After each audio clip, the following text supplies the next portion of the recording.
The year was 1846, and the promise of California gold and manifest destiny was calling to thousands of American settlers seeking fortune and a new life in the West. For most, the journey across the treacherous Sierra Nevada mountains would test their endurance, their faith, and their humanity. But for one group of 87 pioneers, what began as a quest for the American dream would descend into one of the most horrifying tales of survival ever recorded on American soil. This is the story of the Donner Party, where desperation drove civilized people to commit acts so unspeakable that the very mention of their name still sends chills down the spine more than 175 years later. It's a story of how quickly the veneer of civilization can crumble when faced with starvation, isolation, and the primal instinct to survive at any cost. What happened in those snow-covered mountains wasn't just about hunger. It was about how ordinary families, driven by dreams of prosperity, found themselves trapped in a nightmare where the choice wasn't between right and wrong, but between death and damnation. By the time rescue teams reached them, they discovered scenes so disturbing that some details were deemed too graphic to include in official reports. The madness that consumed the Donner Party didn't happen overnight. It was a gradual descent into horror, fueled by poor decisions, deadly weather, and the terrible realization that help wasn't coming. What began as 87 hopeful souls pursuing the California dream ended with only 48 survivors, many of whom carried secrets so dark they would take them to their graves. But to understand how these ordinary people became capable of extraordinary horror, we need to go back to where it all began, in the comfortable parlors and prosperous farms of Springfield, Illinois, where dreams of Western expansion first took root in the minds of men who thought they could conquer the wilderness. James Fraser Reed was not a man easily satisfied with the ordinary. Born in County Armagh, Ireland, in 1800, Reed had immigrated to America as a young boy with his widowed mother, carrying with him the fierce determination that seemed to define so many Irish immigrants of that era. By 1845, at the age of 45, Reed had achieved what most men could only dream of. His furniture manufacturing business in Springfield, Illinois, had made him wealthy beyond his humble beginnings. Reed owned a magnificent two-story house on Springfield's most fashionable street, complete with servants and all the trappings of upper-class respectability. His wife Margaret, whom he called Peggy, had brought children from her previous marriage, and together they had built what appeared to be the perfect American family. Reed had money, status, and security, everything that should have made a man content with his lot in life. But James Reed was restless. The comfortable confines of Springfield society felt suffocating to a man who still carried the immigrant's hunger for something greater. He would spend hours reading newspaper accounts of the Western territories, of vast fertile lands in California where a man could build an empire, of gold waiting to be plucked from mountain streams, of a climate so perfect that crops grew year-round without effort. Reed wasn't alone in his Western fever. The entire nation seemed gripped by what journalists had begun calling manifest destiny, the belief that God himself had ordained America to stretch from sea to shining sea. In 1843, nearly 1,000 pioneers had successfully completed what became known as the Great Migration, establishing that ordinary families could make the treacherous journey across the continent and thrive in the Oregon Territory. The success stories were intoxicating. Men who had left Missouri with nothing but a wagon and a dream were sending back letters describing land so rich that vegetables grew larger than anything seen in the East, where cattle could graze year-round on endless grasslands, where a man could claim 640 acres simply by working the soil for 4 years. For someone like Reed, who had already proven he could build wealth from nothing, the West represented not just opportunity, but destiny. In the winter of 1845, Reed's restlessness crystallized into action when he encountered a book that would seal the fate of everyone who would follow him. The Emigrant's Guide to Oregon and California by Lansford Warren Hastings was causing a sensation among would-be Western settlers. Hastings, who had made the journey to California in 1842, presented himself as the definitive authority on Western migration. What made Hastings' book particularly appealing was his description of a new route he had pioneered, a shortcut that he claimed would reduce the journey to California by 300 miles while avoiding the more dangerous portions of the established California Trail. The Hastings Cutoff, as he called it, would take travelers south of the Great Salt Lake through what he described as pleasant and well-watered country, emerging in the fertile valleys of Northern California weeks ahead of those who took the traditional route. Reed studied Hastings' descriptions with the meticulous attention he brought to all his business ventures. According to the book, the cutoff would save not just time, but money, reducing the wear on wagons and livestock while providing better grass and water along the way. For a man of Reed's entrepreneurial instincts, it seemed like an obvious choice. Why would anyone take the longer, more difficult route when a shorter, easier one was available? What Reed didn't know, and what Hastings had failed to mention, was that the author had never actually traveled his entire cutoff route with a wagon train. Hastings had ridden portions of it on horseback with a small party of experienced mountain men, but he had never tested whether his route was practical for the heavy wagons, livestock, and families that comprised a typical emigrant party. This crucial omission would prove catastrophic. Reed's enthusiasm for the Western adventure was infectious, and he soon found kindred spirits in his Springfield neighbors.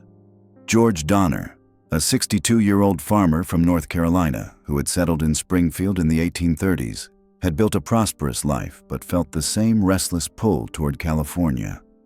George's brother Jacob, 4 years younger but equally successful, had also caught the Western fever. The Donner brothers brought different qualities to the partnership. Where Reed was impulsive and driven by grand visions, the Donners were methodical and practical, respected in the community for their steady judgment and generous nature.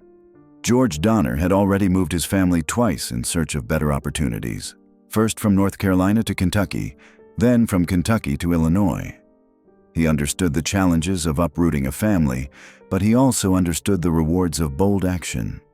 What made the partnership particularly appealing was the complementary nature of their resources. Reed had capital and business acumen, while the Donners had extensive farming experience and the practical skills needed for overland travel. Together, they could organize an expedition that would be better funded and more professionally managed than the typical emigrant party. Through the winter and spring of 1846, the three men threw themselves into preparation with the thoroughness that had made them successful in their respective businesses. They studied maps, consulted with other travelers, and began assembling the supplies and equipment needed for the journey. Reed, characteristically, spared no expense in outfitting his family for the adventure. Reed commissioned the construction of what he called his Pioneer Palace car, a custom-built wagon unlike anything seen on the Western trails. The massive vehicle stood 8 feet wide and 25 feet long, with an entrance on the side like a stagecoach. Inside, spring seats with comfortable high backs provided seating that rivaled the finest coaches in Springfield. A small iron stove with a pipe extending through the canvas top would provide heat and cooking facilities during the journey. The wagon's most impressive feature was its second story, a sleeping area built above the main compartment and accessed by a small ladder. Reed had designed the space to accommodate his entire family in comfort, with real beds instead of the simple bedrolls used by most emigrants. Compartments built into the seats and walls provided storage for an extensive array of supplies, from fine china for family meals to books for evening entertainment. Reed's stepdaughter Virginia, who was 13 at the time, would later describe the wagon as something that might have belonged to royalty rather than frontier travelers. The family china was secured in felt-lined compartments, while Margaret Reed's finest dresses hung in a cedar-lined wardrobe. Reed had even included a mirror so his wife could maintain her appearance during the journey, a luxury that would have seemed absurd to most emigrant women. The Donner brothers, while more modest in their preparations, were equally thorough. They purchased sturdy, conventional wagons and filled them with carefully selected supplies designed to last the 4-month journey and establish their families in California. George Donner, ever the careful farmer, packed seeds for crops he planned to plant in California's soil, while Jacob focused on tools and equipment needed to establish a new homestead As word of their expedition spread through Springfield and the surrounding communities, other families began expressing interest in joining the party. The prospect of traveling with successful, well-prepared leaders like Reed and the Donners was appealing to families who might have been intimidated by the thought of making the journey on their own. Among those who committed to joining the expedition were several families who would become central to the tragedy that was to unfold. Franklin Graves, a 57-year-old farmer and gunsmith, decided to bring his wife Elizabeth and their 8 children, ranging in age from 22-year-old Mary to 1-year-old Elizabeth. The Graves family represented the kind of skilled, hard-working immigrants that California needed, and their decision to join the Reed Donner Party added both respectability and practical expertise to the group. Patrick Breen, an Irish immigrant who had established a successful farm in Iowa, chose to sell his property and join the expedition with his wife Margaret and their 7 children. Breen brought valuable experience in livestock management and a reputation for level-headed decision-making that would prove crucial in the months ahead. The Murphy family presented a more complex addition to the party. Lavina Murphy, a 36-year-old widow, had decided to make the journey with her 5 children and her elderly mother, Sarah Foster. Traveling with them were Lavina's brother-in-law, William Foster, and his wife, Sarah, along with their infant son. The Murphy contingent represented both the opportunity and the challenge of westward migration, families seeking new starts, but carrying the vulnerabilities of women and children on a dangerous journey. Other families continued to join throughout the spring of 1846, each bringing their own dreams, resources, and complications to the growing expedition. The Keseberg family, recent German immigrants, brought a different cultural perspective to the predominantly American group. Louis Keseberg, a 32-year-old who had trained as a teacher in Germany, spoke limited English but possessed valuable skills in wagon repair and construction. By the time the expedition was ready to depart Springfield in April of 1846, it had grown to include 31 people in 9 wagons. The group represented a cross-section of American frontier society, from Reed's wealthy family to immigrant laborers seeking opportunity in the West. What united them was a shared belief that California represented the fulfillment of the American promise, a place where hard work and determination could create prosperity beyond anything possible in the established states. The farewell scenes in Springfield were emotional affairs that would be remembered with bitter irony by those who survived to tell the tale.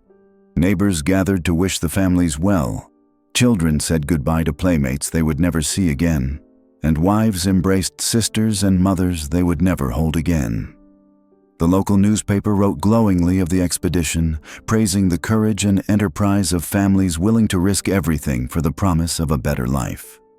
Reed and the Donner brothers stood in their wagons as the party rolled out of Springfield on April 14, 1846, their faces showing the confidence of men who had succeeded at everything they had attempted. They had planned carefully, prepared thoroughly, and assembled a group of capable, determined people for the great adventure. What could possibly go wrong? As the wagons rolled west toward the Missouri River and the true beginning of their journey, none of the 31 people in the Reed Donner Party could have imagined that they were embarking on a journey that would test every assumption they held about civilization, morality, and the limits of human endurance.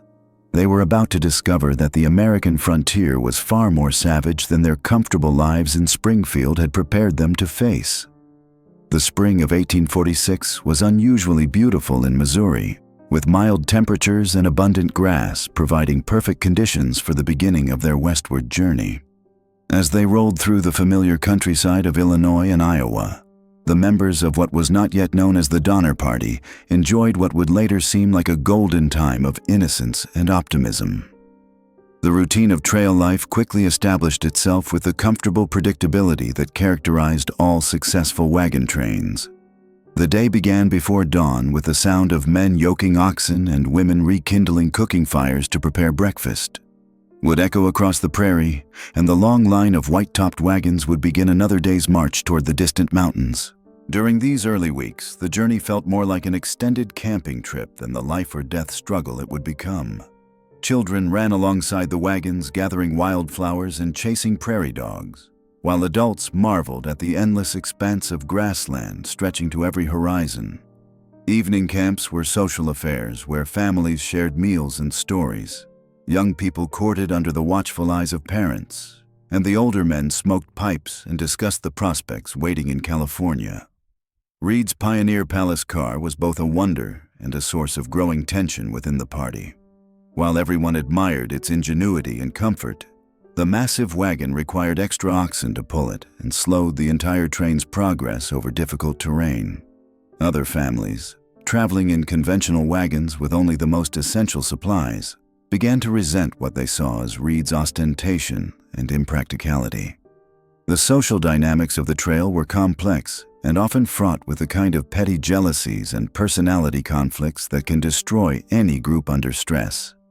Reed, despite his wealth and education, was not well liked by many of his fellow travelers. They found him arrogant and condescending, a man who expected deference based on his social position rather than earning respect through demonstrated competence on the trail. The Donner brothers, by contrast, were universally respected for their steady temperament and practical wisdom. George Donner's calm demeanor and fair judgment made him the natural choice for captain when the party needed to elect formal leadership. His election was unanimous, which said as much about the group's feelings toward Reed as it did about their respect for Donner. As they approached the Missouri River and the town of Independence, the traditional jumping-off point for Western expeditions, the party's numbers continued to grow. Families who had planned to make the journey independently decided to join the well-organized Reed-Donner expedition, attracted by its reputation for thorough preparation and experienced leadership. Independence in 1846 was a boomtown fueled by the Western migration.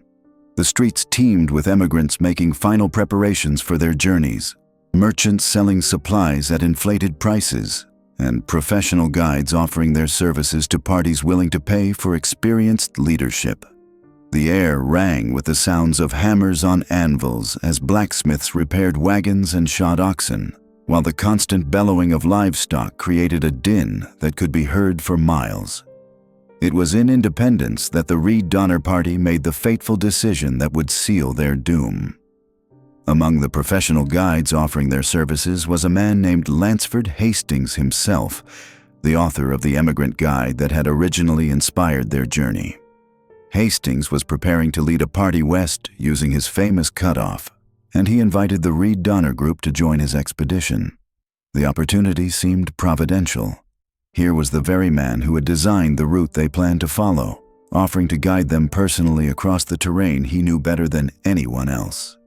Hastings was persuasive and confident, describing his cutoff in glowing terms that made the traditional California trail seem unnecessarily long and difficult. What Hastings didn't tell them, and what they had no way of knowing, was that he had never actually led a wagon train over his entire route. His experience was limited to reconnaissance trips on horseback with small parties of experienced mountain men. He had no practical knowledge of whether his route was suitable for the heavy wagons, numerous livestock, and mixed population of men, women, and children that comprised a typical emigrant party. Even more deceptively, Hastings was essentially using the Reed-Donner party as an experiment to test the viability of his route for commercial wagon trains. He was planning to lead them over a variation of his cutoff that he had never traveled before, a route he believed might be even better than his original path.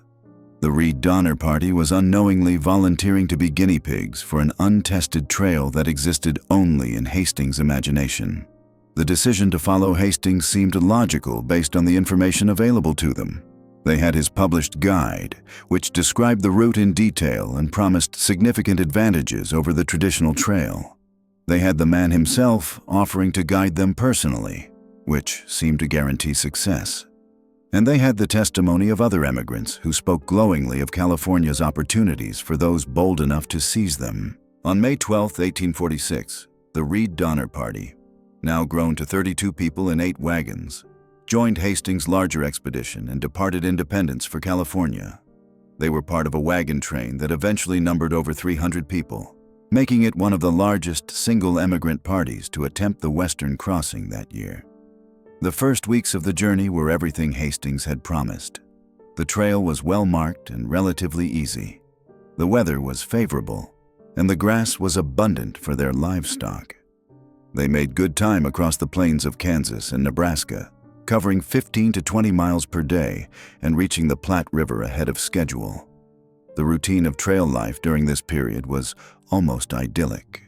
Each morning brought new wonders as they traversed landscapes unlike anything they had seen in their settled lives back east. The children collected unusual rocks and pressed wildflowers between the pages of their mothers' Bibles, while adults marveled at the herds of buffalo that blackened the prairie for miles in every direction. Evening camps were social occasions where the various families shared meals and entertainment. Virginia Reed, James Reed's stepdaughter, would later recall these early weeks as the happiest time of her childhood, filled with games and laughter and the excitement of adventure. The adults, too, seemed to enjoy the break from their ordinary responsibilities. The men freed from the demands of business and farming. The women relieved of the endless domestic duties that had filled their days in Springfield. But even during these pleasant weeks, careful observers might have noticed signs of the tensions that would later tear the party apart. Reed's wagon continued to slow the entire train, creating resentment among families eager to reach California before winter. Arguments broke out over the order of travel, with some families wanting to push harder while others preferred a more leisurely pace. More significantly, the party was beginning to fragment into smaller social groups based on family connections, economic status, and personal compatibility. The Reed family, with their luxurious wagon and superior supplies, increasingly kept to themselves, while the Donner families formed their own close-knit circle. Other families aligned themselves with one group or the other, creating informal hierarchies that would become crucial when survival decisions had to be made. As they approached Fort Laramie in present-day Wyoming, the party received disturbing news from eastbound travelers. Reports spoke of unusually heavy snowfall in the Sierra Nevada mountains the previous winter, with some passes remaining blocked well into the summer. Other wagon trains that had attempted the journey to California had been forced to turn back or had suffered severe losses to weather and disease. The news created the first serious division within the party. Some families wanted to abandon their California plans and join the stream of emigrants heading to Oregon, where the route was better established and the weather more predictable. Others, led by Reed and the Donner brothers, argued that they had come too far to turn back now, and that the reports were probably exaggerated by travelers who lacked the determination to complete the difficult journey. The debate continued for days as they rested and resupplied at Fort Laramie. The post's commander, who had extensive experience with Western travel, advised them to reconsider their plans to take the Hastings Cutoff. He had spoken with other parties that had attempted the route and described it as far more difficult and dangerous than the traditional trail. But Reed and the Donners had invested too much in their California dream to abandon it based on secondhand reports. They had sold their farms, spent their savings on supplies, and committed their families to the journey. The idea of turning back or settling for Oregon instead of California was unacceptable to men who had achieved success through bold action and calculated risk-taking. On July 20th, 1846, the great wagon train that had left Independence together reached the parting of the ways. The majority of the emigrants, heeding the warnings they had received, chose to continue on the established trail toward Oregon. But 87 people in 23 wagons, now calling themselves the Donner Party in honor of their elected leader, turned southwest toward the Hastings Cutoff and their appointment with destiny. As the two groups separated, there were tearful farewells between families that had become close during the weeks of travel together. Children who had become playmates said goodbye, not knowing they would never see each other again. Adults who had shared the hardships and joys of the trail embraced and promised to write once they reached their destinations. The families continuing to Oregon watched as the Donner Party disappeared into the shimmering heat waves of the southern horizon, their white wagon covers looking like sails on an ocean of grass. Many would later say they had a premonition that something terrible would befall their former traveling companions, though such claims may have been colored by knowledge of what actually occurred. As the Donner Party rolled away from the main trail toward their uncertain fate, They carried with them all the hopes and dreams that had driven them from their comfortable homes in Springfield. They were 87 souls united by their faith in American opportunity and their confidence that determination and hard work could overcome any obstacle the wilderness might place in their path. The Donner Party had barely tasted the true horror that awaited them. As they set off from Fort Bridger on July 31, 1846, following Lansford Hastings' treacherous shortcut, the 87 souls who would become synonymous with America's darkest tale of survival were still clinging to dreams of California prosperity. What they found instead was a nightmare that would test the very limits of human endurance and morality. The first brutal lesson came in the Wasatch Mountains, where Hastings had carved misleading directions into tree bark before abandoning them for another wagon train. The route he prescribed for the Donner Party was different from the one he'd successfully navigated with the earlier Harlan Young Party, suggesting the emigrants were nothing more than expendable test subjects in his grand experiment. Reed and his companions found themselves hacking through dense wilderness with axes and saws, clearing fallen timber and rocky debris to create a passable road for their wagons. The work was backbreaking and soul-crushing. Healthy men labored from dawn until dusk, their hands bleeding and bodies aching, managing to advance their massive wagon train less than 2 miles per day. The Reed family's ostentatious palace car, once a symbol of prosperity and comfort, became a millstone around the entire party's neck. Its excessive weight required additional oxen and slowed progress to an agonizing crawl, breeding resentment among travelers who were beginning to realize their fatal mistake. By mid-August, tensions within the group had reached a fever pitch. The cheerful camaraderie of the early journey had evaporated, replaced by bitter accusations and mounting desperation. Everyone could see they were falling dangerously behind schedule, but pride and stubbornness prevented them from admitting the obvious truth that Hastings had led them into a death trap. The first casualty came on August 25th when Luke Halloran, a young merchant suffering from consumption, finally succumbed to his illness. His death cast a pall over the company, a grim reminder that the mountains were claiming lives even before winter arrived. They buried him hastily and pressed on, driven by the terrible knowledge that stopping meant certain doom for everyone. After 18 grueling days, they had managed to travel only 30 miles through the Wasatch Range. Exhausted and demoralized, they emerged from the mountains to face an even more horrifying prospect: the Great Salt Lake Desert. This barren wasteland stretched before them like something from the depths of hell itself, a shimmering expanse of alkaline dust and treacherous salt crust that could swallow wagons whole. The desert crossing became a waking nightmare. The searing sun beat down mercilessly during the day, while freezing temperatures tormented them at night. There was no water for the animals, no grass for grazing, nothing but endless miles of hostile terrain that seemed designed to kill anything foolish enough to attempt passage. The salt crust proved deceptively fragile, causing wagon wheels to break through and become mired in the sticky, corrosive muck beneath. Oxen collapsed from thirst and exhaustion, their tongues swollen and black as they died in their traces. Families were forced to abandon precious possessions, leaving behind furniture, clothing, and keepsakes that represented their entire lives back in Illinois. The Reed family's magnificent wagon, that symbol of wealth and status, became impossible to pull and had to be partially dismantled. Its luxury appointments scattered across the desert like monuments to human folly.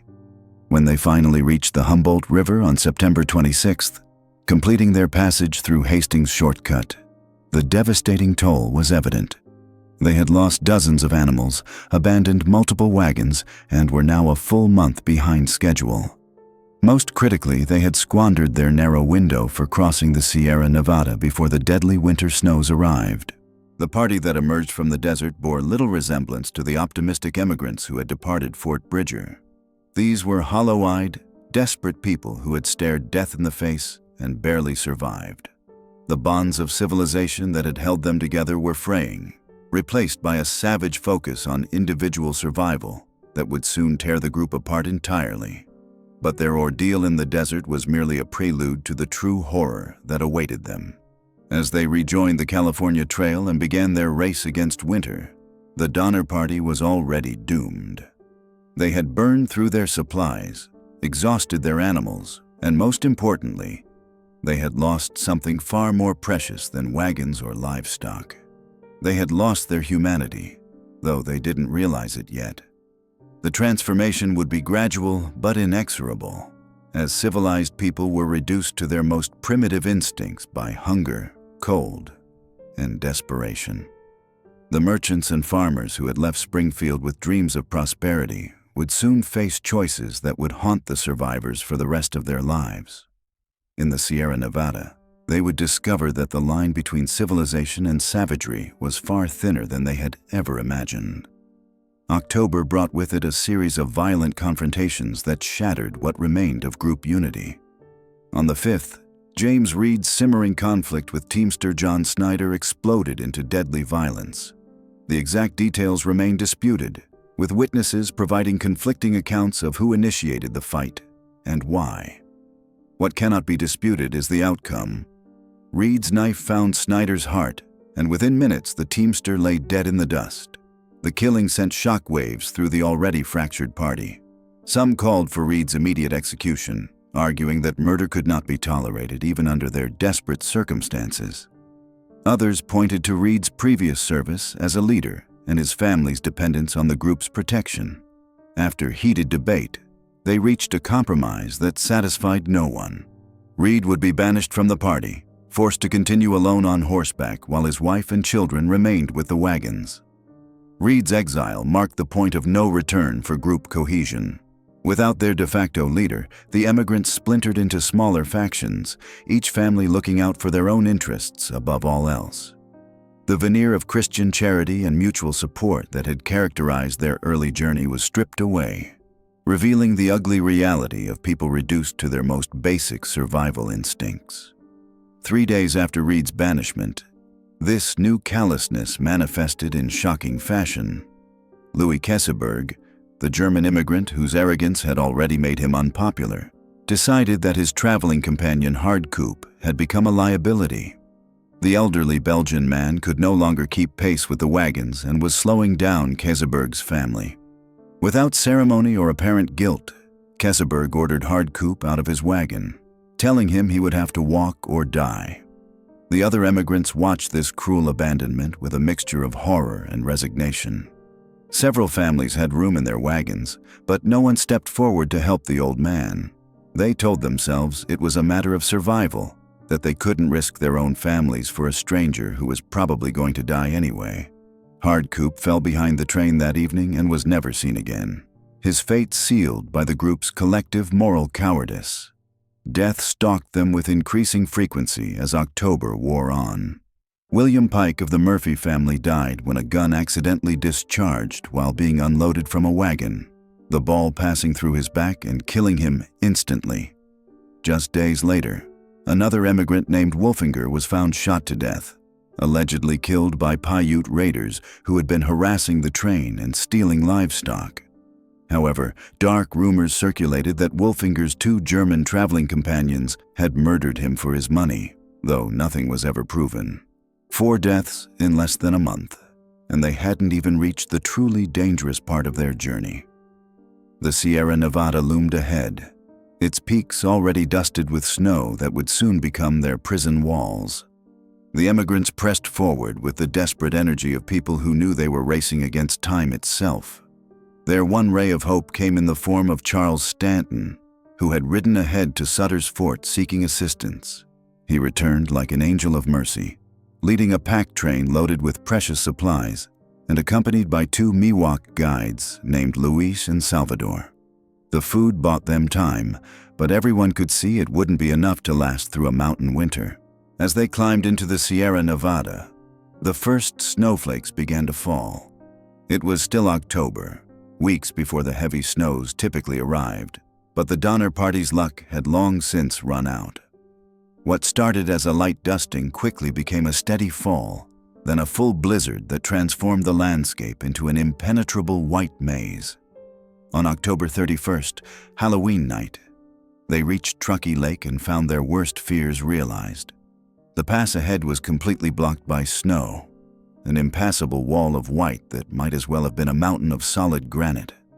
They were trapped, caught between the desert they had barely survived and the winter that would test them beyond all human limits. The emigrants made camp with the sick realization that they would not see California for months, if ever. Some took shelter in crude cabins left by previous travelers, while others hastily constructed lean-tos and dugouts that offered minimal protection from the elements. The Donner families, delayed by a broken wagon axle, were forced to make camp several miles away at Alder Creek, separated from the main group when unity might have meant the difference between life and death. As November turned to December, their food supplies dwindled to almost nothing. They boiled bones and hides, scraped bark from trees, and caught the occasional mouse or bird. But these meager rations were nowhere near sufficient to sustain 87 people through a Sierra Nevada winter.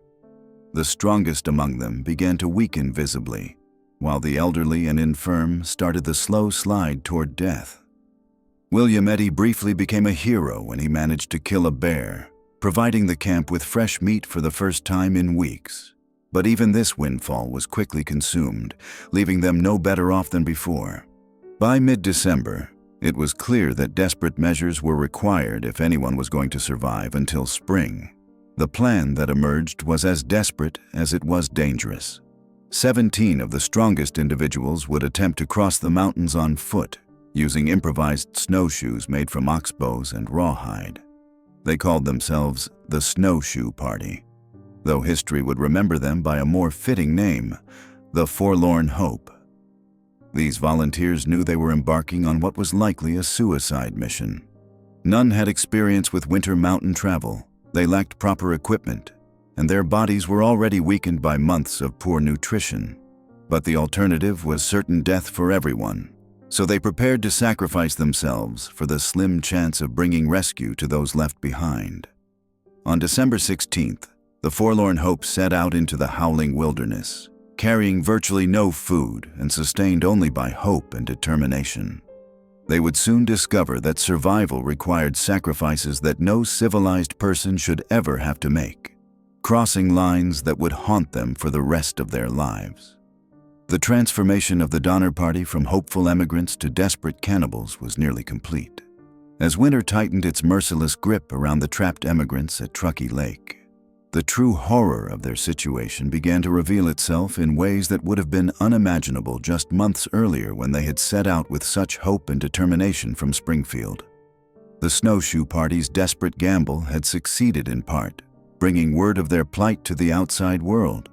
But for those still trapped in the makeshift camps scattered around what would later be called Donner Lake, each passing day brought fresh agonies and impossible choices that would haunt the survivors for the rest of their lives.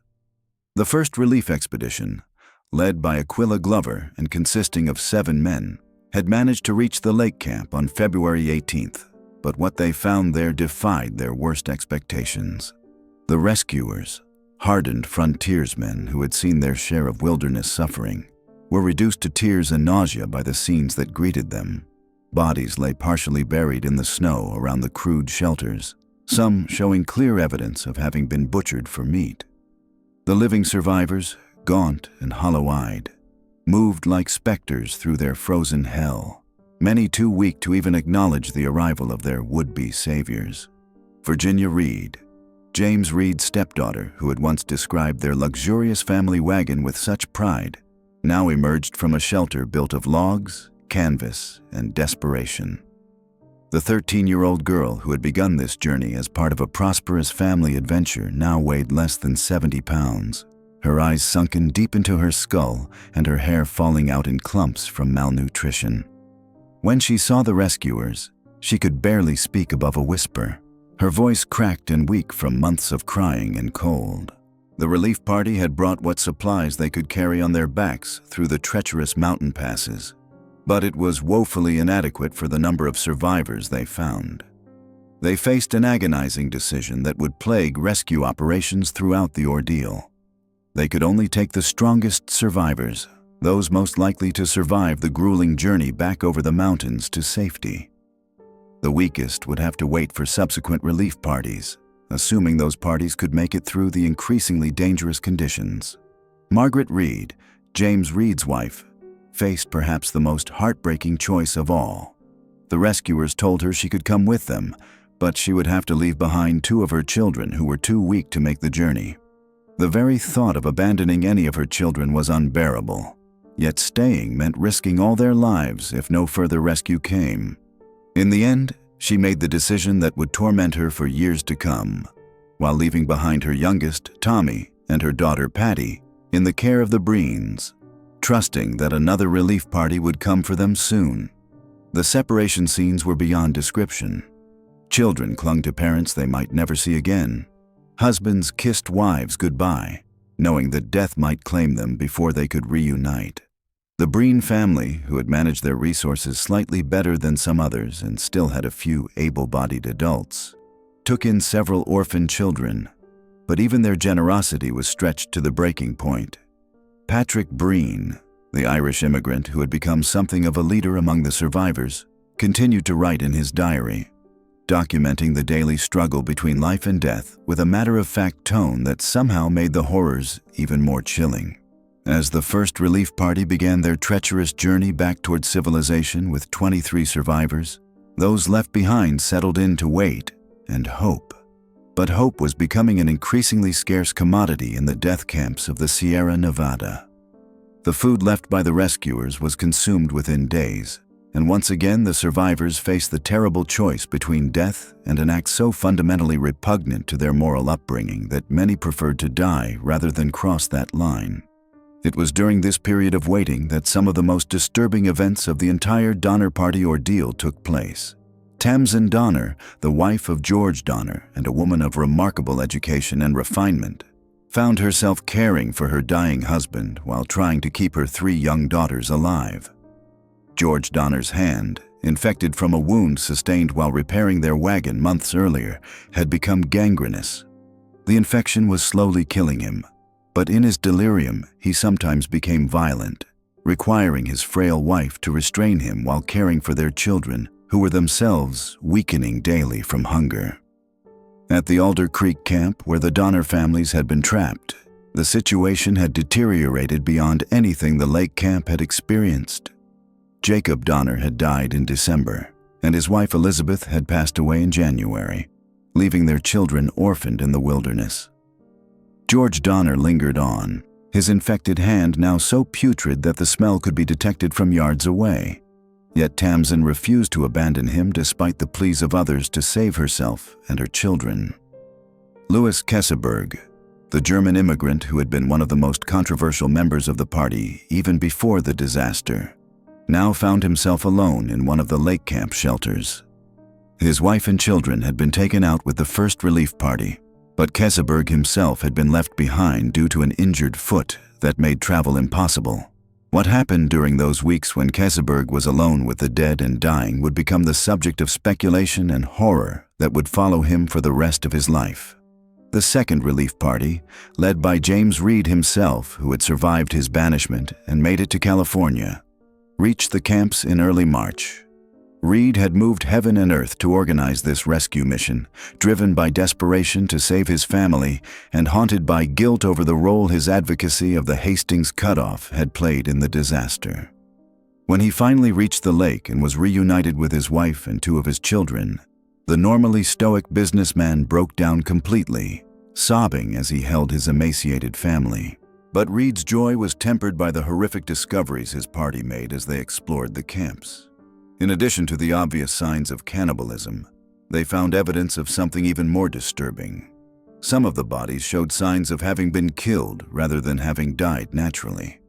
The line between survival cannibalism, morally reprehensible but perhaps understandable under extreme circumstances, and murder for the purpose of obtaining food had apparently been crossed. The most shocking discovery came when they investigated reports about the fate of several missing members of the party. Witnesses claimed that some of the deaths in the camps had not been from starvation or exposure, but from violence. The social order that had held these people together, already strained to the breaking point by months of suffering, had finally collapsed entirely. trust had been replaced by suspicion, cooperation by ruthless self-interest, and the bonds of common humanity by the brutal logic of survival at any cost. Reed's relief party managed to evacuate more survivors, but once again they were forced to leave some behind, including Tamsin Donner, who refused to abandon her dying husband despite pleas from the rescuers. The weather was deteriorating rapidly, and another massive storm was approaching that would make travel impossible for weeks. Those left behind would have to endure at least another month in their frozen hell, subsisting on whatever they could find or scavenge from the remains of their companions. The third relief party, led by William Eddy and William Foster, both survivors of the snowshoe party who had recovered enough to return as rescuers, reached the camps in mid-March only to find that their worst fears had been realized. The storm that had prevented earlier evacuation had been one of the worst of the winter, dumping several more feet of snow and trapping the remaining survivors in conditions that defied human endurance. What they found at the camps was a scene from humanity's darkest nightmares. Bodies were scattered around the shelters, some partially consumed, others mutilated beyond recognition. The few survivors they encountered were barely human in appearance, skeletal figures moving through a landscape of death with the hollow stare of those who had seen too much. Some survivors had clearly lost their sanity entirely, babbling incoherently or staring blankly at the rescuers without recognition. But perhaps most disturbing of all was the realization that the horror had not ended with the arrival of rescue. Even as the relief parties worked to evacuate the remaining survivors, evidence emerged of continued killings and cannibalism that went far beyond what could be justified by desperate hunger. Some survivors had apparently developed a taste for human flesh that went beyond mere survival, and the isolation of the camps had allowed the darkest impulses of human nature to flourish unchecked. The rescue of Tamsin Donner became a particular tragedy within the larger catastrophe. When the third relief party reached Alder Creek, they found George Donner finally dead, his body partially consumed. Tamsin, who had cared for him until the end, was now free to leave with her children, but she had waited too long. She was too weak to make the journey, and her children were in even worse condition. The rescuers faced an agonizing choice. They could try to carry out the weakest survivors, risking the lives of everyone in the party if they moved too slowly, or they could leave them behind to die. In the end, they took Tamsin's children but were forced to leave her behind, promising to return for her as soon as possible. It was a promise they would be unable to keep. When the final relief party reached the camps in April, they found Tamsin Donner's body in the ruins of the Alder Creek camp, along with evidence that her final weeks had been spent in circumstances too horrible to record in official reports. The fourth and final relief expedition, led by William Fallon, found only one living person remaining in the camps: Louis Keseberg. The German immigrant, who had become the focus of much of the blame and speculation about the worst atrocities, was discovered alone among scenes of carnage that shocked even the hardened rescuers. Keseberg claimed that he had simply been surviving on the flesh of those who had died naturally, but the evidence suggested something far more sinister. Keseberg had apparently been living quite well compared to the other survivors, and his shelter contained fresh meat and personal belongings that had belonged to other members of the party. Most damning of all, he possessed a significant amount of gold and valuables that had belonged to Tamsin Donner, whom he claimed had died of natural causes shortly after the third relief party left. The rescuers suspected that Keseberg had murdered Tamsin for her possessions, but they could never prove it conclusively. The final evacuation of Keseberg marked the end of the Donner Party's ordeal in the Sierra Nevada, but the beginning of a different kind of nightmare for the survivors. As word of their experiences spread, they found themselves objects of both sympathy and revulsion. The American public was fascinated by their story, but also deeply disturbed by the questions it raised about the thin veneer of civilization and what ordinary people might be capable of under extreme circumstances. The survivors faced not only the physical challenge of recovery from their ordeal, but also the psychological burden of what they had witnessed and, in many cases, what they had done. Some, like Virginia Reed, eventually found ways to build new lives and even speak publicly about their experiences. Others, like Louis Keseberg, found themselves permanently marked by suspicion and accusation, unable to escape the shadow of the mountains where so many had died. The Donner Party tragedy became a cautionary tale about the dangers of the westward expansion, the importance of experienced guides and established routes, and the deadly consequences of poor planning and bad decisions. But it also revealed something darker about human nature itself, something that Americans were reluctant to acknowledge about their own capacity for both heroism and horror when pushed to the absolute limits of endurance. In the years that followed, the site of the Donner camps became a place of morbid fascination for travelers and historians. The cabins where the survivors had waited out the winter slowly fell into ruin, but the area retained an aura of tragedy that seemed to permeate the very landscape. Local Native American tribes, who had watched the disaster unfold from a distance, spoke of the area as cursed, a place where the spirits of the dead lingered in anger and sorrow. The story of the Donner Party continues to fascinate and horrify more than a century and a half later, not just because of the graphic details of cannibalism and murder, but because it forces us to confront uncomfortable questions about survival, morality, and the darkness that may lurk within us all. The second rescue party arrived at the lake camps on March 1, 1847, led by James Reed himself, determined to save his wife and children who remained trapped in the nightmare he had inadvertently helped create. What Reed found defied his worst fears and expectations. The scene that greeted him was one of apocalyptic desolation. Bodies lay scattered around the camps, some partially consumed, others frozen in grotesque positions where they had died. The survivors who emerged from the crude shelters were skeletal apparitions, their eyes hollow and haunted, their humanity seemingly stripped away by months of unimaginable suffering. The most disturbing aspect was not just the evidence of cannibalism, but how systematically it had been practiced. The survivors had developed protocols for the consumption of human flesh, determining who would be eaten when they died, how the meat would be prepared, and even how it would be distributed among the living. Children as young as 4 years old had been fed human flesh by their parents, who justified it as the only way to keep them alive. The psychological toll was evident in the survivors' behavior. Some had retreated into catatonic states, staring blankly at nothing. Others had become violently protective of their remaining food supplies, including the human remains they had carefully preserved. Margaret Reed, James's wife, had somehow maintained her sanity better than most, but even she had been forced to make choices that would haunt her forever.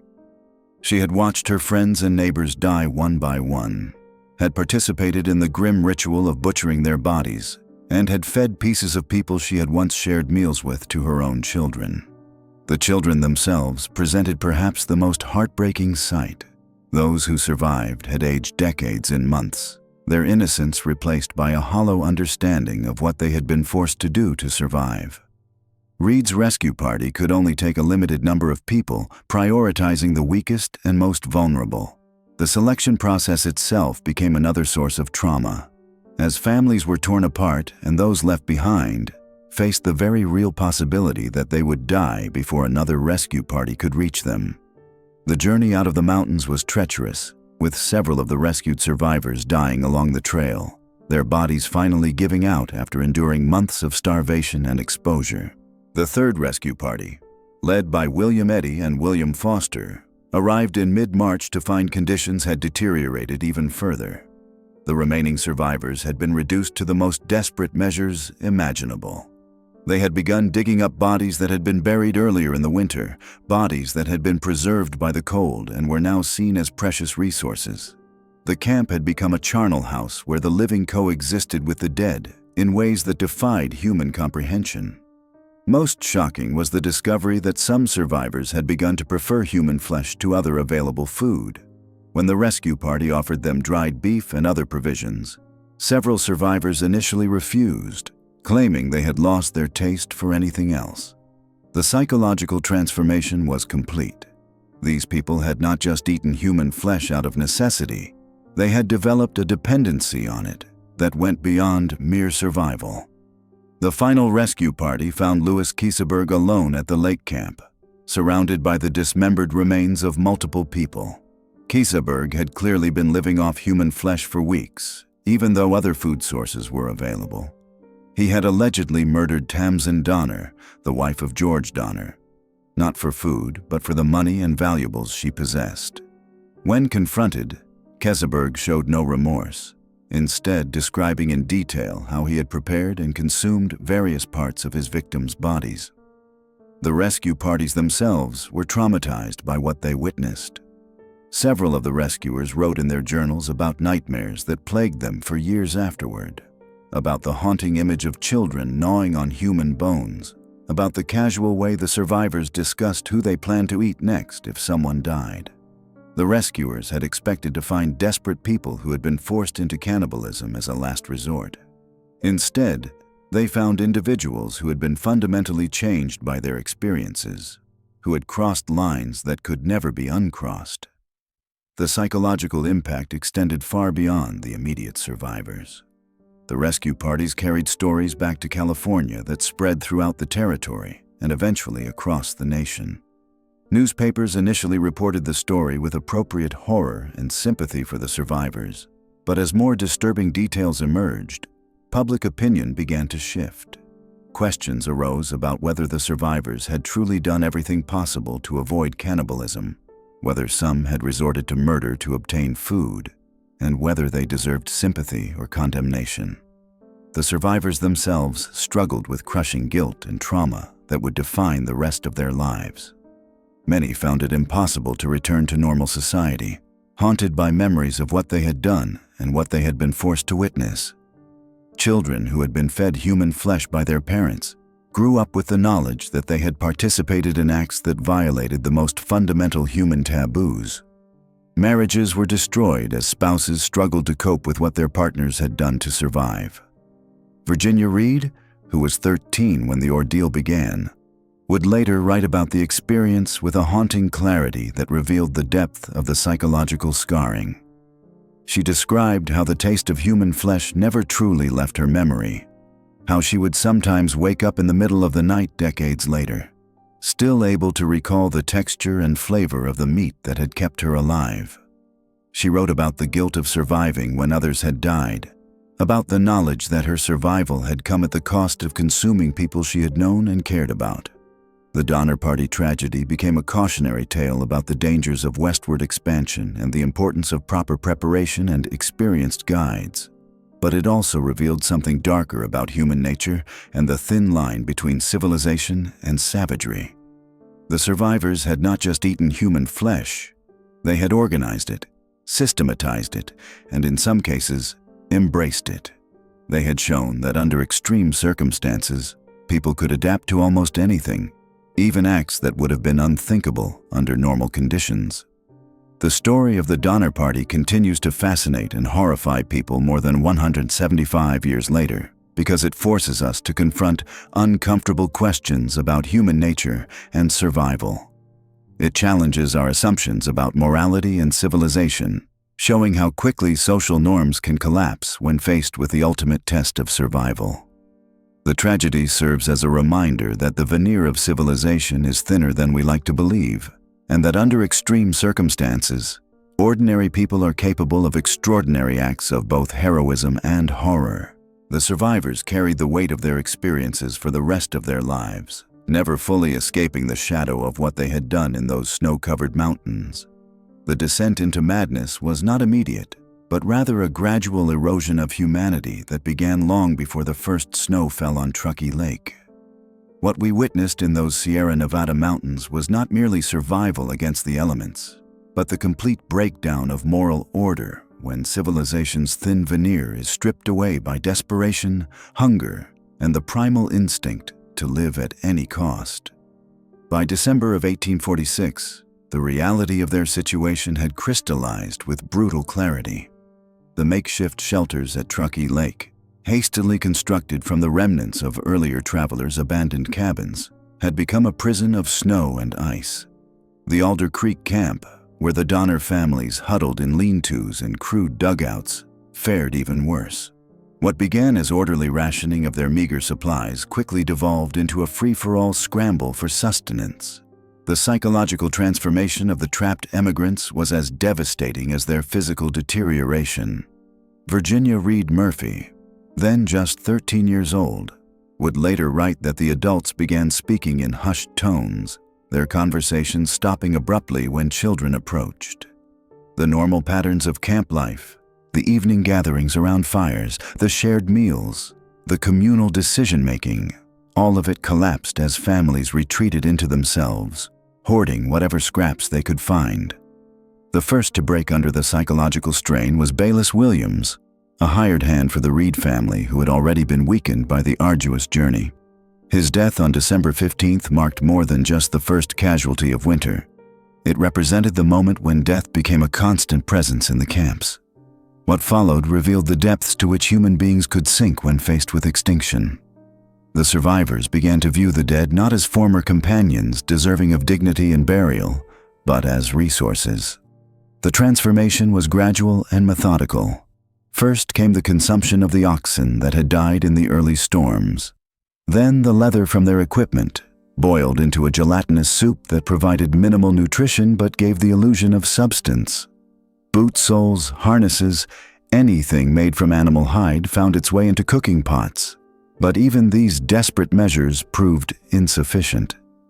As December wore on and more members of the party succumbed to starvation and exposure, the unthinkable became inevitable.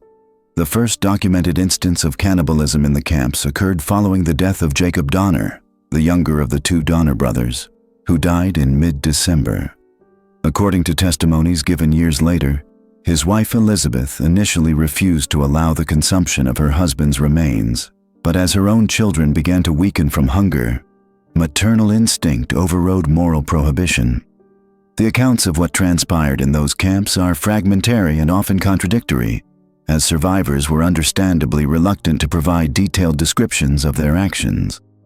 What emerges from the various testimonies, journal entries, and rescue accounts is a picture of systematic dehumanization. The dead were not simply consumed out of desperate hunger. They were processed and prepared with a clinical efficiency that suggested the complete abandonment of their former identities as human beings. Louis Käseberg, the German immigrant who would become the most notorious figure of the entire tragedy, established what can only be described as protocols for the consumption of human flesh. Survivors reported that he insisted on the removal of certain organs, claiming they were poisonous, and developed methods for preserving meat in the snow. More disturbing still were accounts that he expressed preferences for certain individuals, suggesting that he had moved beyond mere survival cannibalism into something approaching a perverse gourmandism. The psychological impact on the children was perhaps the most heartbreaking aspect of the entire ordeal. Patty Reed, James Reed's 8-year-old daughter, later recalled being told by adults that the meat they were eating was beef, even as she recognized it came from human bodies. The children were simultaneously protected from and exposed to the horror surrounding them, creating a generation of survivors who would carry unimaginable trauma for the rest of their lives. As January of 1847 arrived, the social structure within the camps had completely disintegrated. Family units that had held together through months of hardship began to fracture under the strain of competing survival needs. The strong preyed upon the weak, and accusations of murder began to surface alongside the already horrific reality of cannibalism. The case of Tamsin Donner, wife of George Donner and one of the most educated women in the party, illustrates the complete moral collapse that occurred.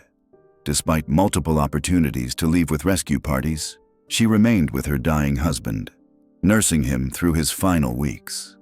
After his death in March, she was found dead by the final rescue party under circumstances that strongly suggested she had been murdered for her flesh and the modest valuables she possessed.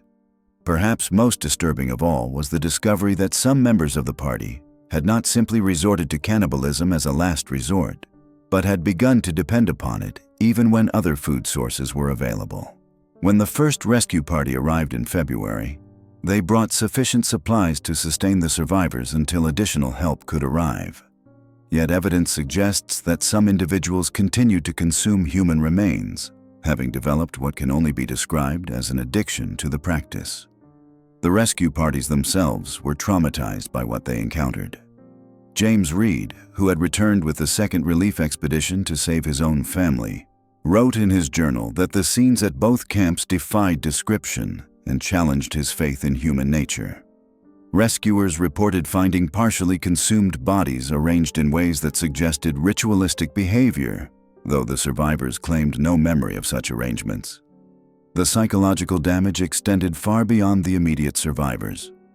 Children who witnessed these horrors carried the trauma throughout their lives, many never speaking of their experiences even to their own families. Some developed eating disorders. Others suffered from what we would now recognize as severe post-traumatic stress disorder. The social stigma attached to the survivors was immense, with many facing accusations of murder and moral corruption for decades after their rescue. What makes the Donner Party tragedy particularly disturbing is not simply the fact that cannibalism occurred, but the systematic way in which normal human moral boundaries were not just crossed, but completely abandoned. This was not the desperate consumption of the recently dead in a moment of crisis, but the deliberate and methodical processing of human beings as food sources over a period of months. The survivors themselves seemed to understand the magnitude of what had occurred. Many never spoke publicly about their experiences, taking their secrets to their graves. Others, like Virginia Reed Murphy, spent their later years attempting to rehabilitate the reputation of the party, emphasizing the heroism and sacrifice while minimizing the horror. But the historical record, pieced together from rescue accounts, survivor testimonies, and physical evidence, tells a darker story of humanity's capacity for moral abandonment in the face of death. The Donner Party represents more than just a tragic episode in American westward expansion. It stands as a stark reminder of how quickly the foundations of civilized behavior can crumble when survival is at stake. The mountains that trapped them became not just a physical prison, but a crucible that revealed the darkest aspects of human nature, transforming ordinary people into something unrecognizable from their former selves. In the end, the snows of the Sierra Nevada did more than claim the lives of 41 members of the Donner Party. They stripped away every pretense of civilization, every moral certainty, every assumption about human decency, leaving behind a legacy of horror that continues to haunt American consciousness more than a century and a half later. By the time the three rescue parties finally reached the survivors, they discovered scenes that would haunt them for the rest of their lives. Bodies lay scattered throughout the makeshift camps, some partially consumed, others arranged in grotesque positions that suggested ritualistic behavior had taken hold among the desperate survivors. The rescuers found evidence that cannibalism had become not just a means of survival, but something far more disturbing. Margaret Reed, who had been among the first to be rescued, later provided testimony that painted a chilling picture of the final weeks before help arrived. She described how certain members of the party had developed what she called an unnatural appetite for human flesh, continuing to consume the dead even when other food sources became available. Some survivors had begun to prefer the taste of human meat over the meager supplies brought by earlier rescue attempts. The most shocking discoveries came from the Alder Creek camp where the Donner families had been stranded. Here, rescuers found evidence of systematic butchering and preservation of human remains. Bodies had been carefully dismembered and the meat dried and stored as if it were venison or beef. Children's clothing was found neatly folded beside small skeletal remains, suggesting a level of cold calculation that went far beyond desperate survival. Louis Kesseberg, the last survivor found at the lake camp, had been discovered in a shelter constructed partially from human bones. Surrounding him were the remains of at least 4 people, including Tamsin Donner, who had stayed behind to care for her dying husband during an earlier rescue attempt. When questioned about Mrs. Donner's fate, Kesseberg claimed she had died of natural causes, but the condition of her remains suggested otherwise.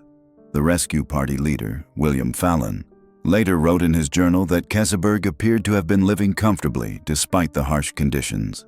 He had fashioned crude tools from human bones and seemed to have established a routine around the consumption and preparation of human flesh.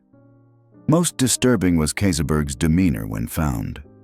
Rather than showing relief at being rescued, he appeared almost annoyed by the interruption. Dr. John Rhodes, who examined the survivors upon their arrival in California, noted that several displayed symptoms he had never encountered before. They showed signs of severe psychological trauma, but also exhibited what he described as an addiction to violence and an obsession with death. Some survivors would wake screaming about visions of the dead calling to them from the mountains. Others displayed an inability to eat normal food, claiming it tasted wrong or insufficient. The children who survived showed particularly troubling behaviors. Virginia Reed, who was 13 when rescued, was found to have carved symbols into her skin that resembled the marks found on some of the consumed bodies. When asked about these markings, she claimed the dead had taught her the symbols in dreams and that they protected her from joining them. Several other child survivors exhibited similar self-mutilation and spoke of conversations with deceased family members who gave them instructions on how to survive. What made the psychological impact even more severe was the realization that the cannibalism had not been random or desperate. Evidence suggested that certain individuals had been selected for consumption while still alive, chosen based on their perceived weakness or lack of useful skills. Families had turned on each other with a calculated coldness that went beyond the madness of starvation. The adult survivors who had participated in these selections showed no remorse when questioned. They spoke of their actions as necessary decisions, describing the murdered victims as having been sacrificed for the greater good of the group. Some even expressed pride in their ability to make such difficult choices, viewing themselves as strong leaders who had done what was necessary to ensure survival. James Reed, who had been banished from the group before the worst of the ordeal, returned with one of the rescue parties to find his family forever changed. His wife Margaret had survived, but she no longer spoke to him with warmth or recognition. His children cowered when he approached, and his stepdaughter Virginia would only communicate through whispers and hand gestures. The family he had sought to lead to prosperity in California had been shattered beyond repair. The physical evidence left behind at the camps told an even more disturbing story. Rescuers found carefully maintained journals that documented not just the progression of starvation, but detailed accounts of who had been consumed and in what manner. These writings revealed that some survivors had developed preferences for certain parts of the human body and had established a hierarchy of consumption based on age, gender, and perceived quality of the flesh. Most chilling were the final entries in these journals, which described the consumption of human flesh not as a desperate act of survival, but as a transcendent experience. Writers described feeling closer to the deceased through consuming them, and some claimed to have gained the memories and strengths of those they had eaten. The boundary between the living and the dead had become completely blurred in their minds. The camps themselves had been transformed into something resembling primitive slaughterhouses. Bones had been carved into tools and utensils. Human skulls had been fashioned into bowls and containers. Strips of human flesh had been hung to dry like jerky, and the survivors had created elaborate systems for processing and storing their grisly food supply.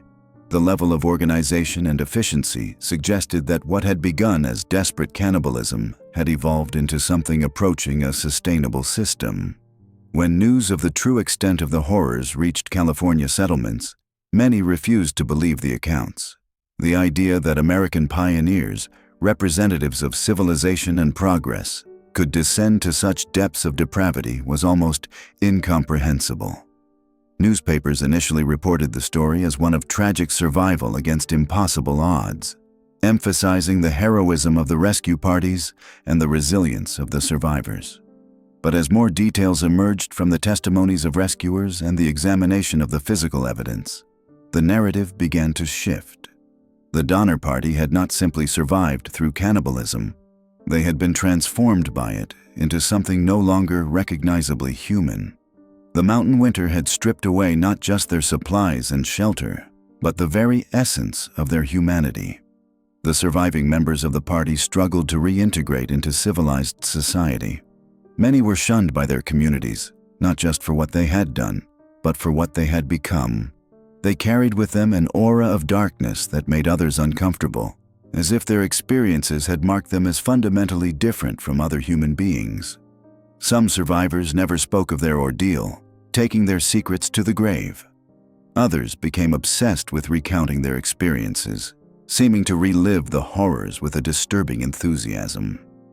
The psychological scars ran deeper than anyone could have imagined. Several survivors committed suicide in the years following their rescue, unable to live with the memories of what they had done and what they had become.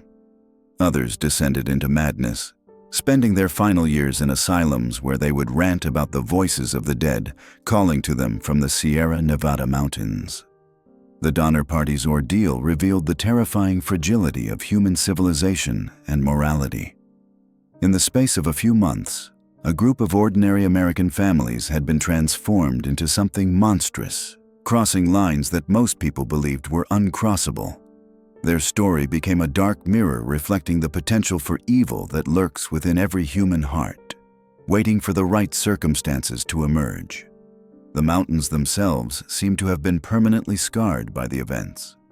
Local Native American tribes, who had long considered the area sacred, began to avoid the region entirely, claiming that the spirits of the dead were trapped there, forever hungry and calling out for more victims.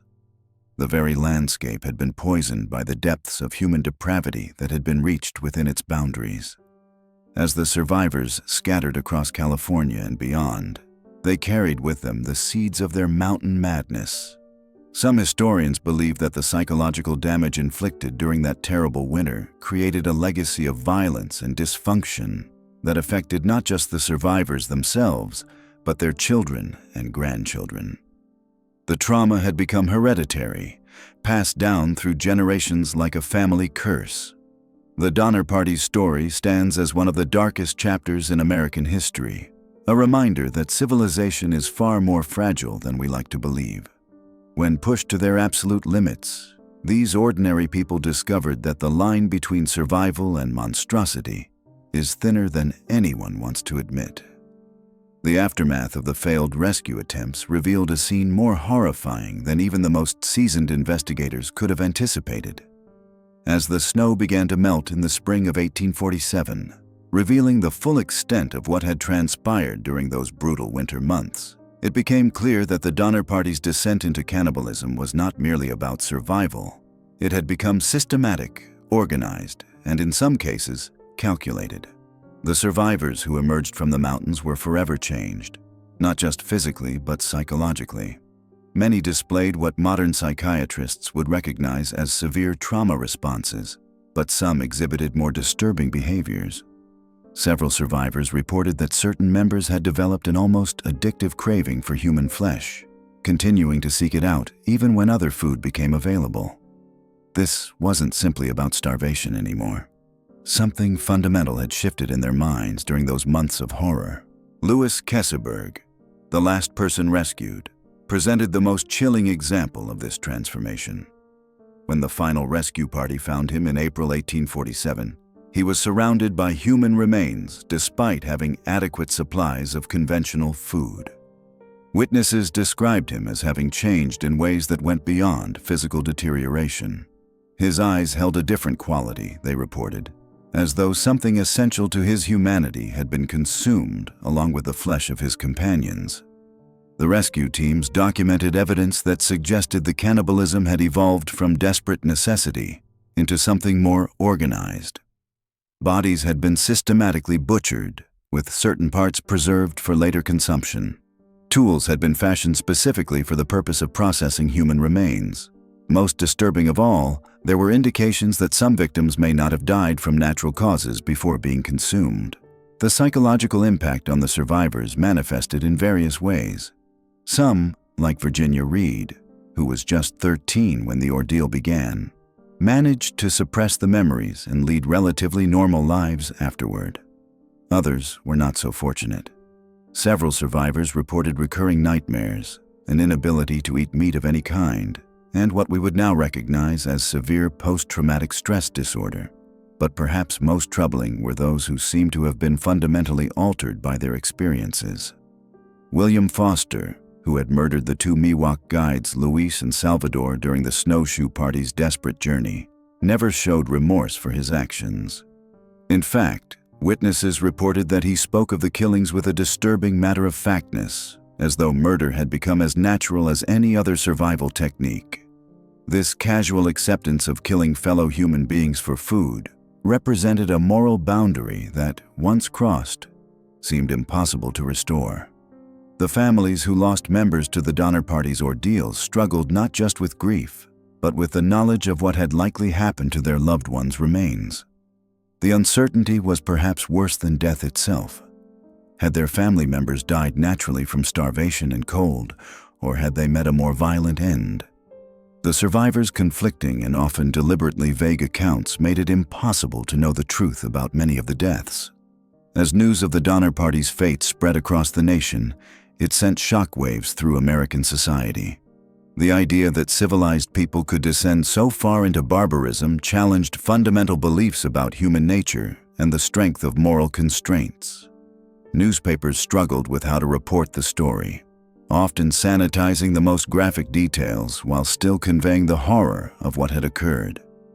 The survivors themselves became objects of both fascination and revulsion.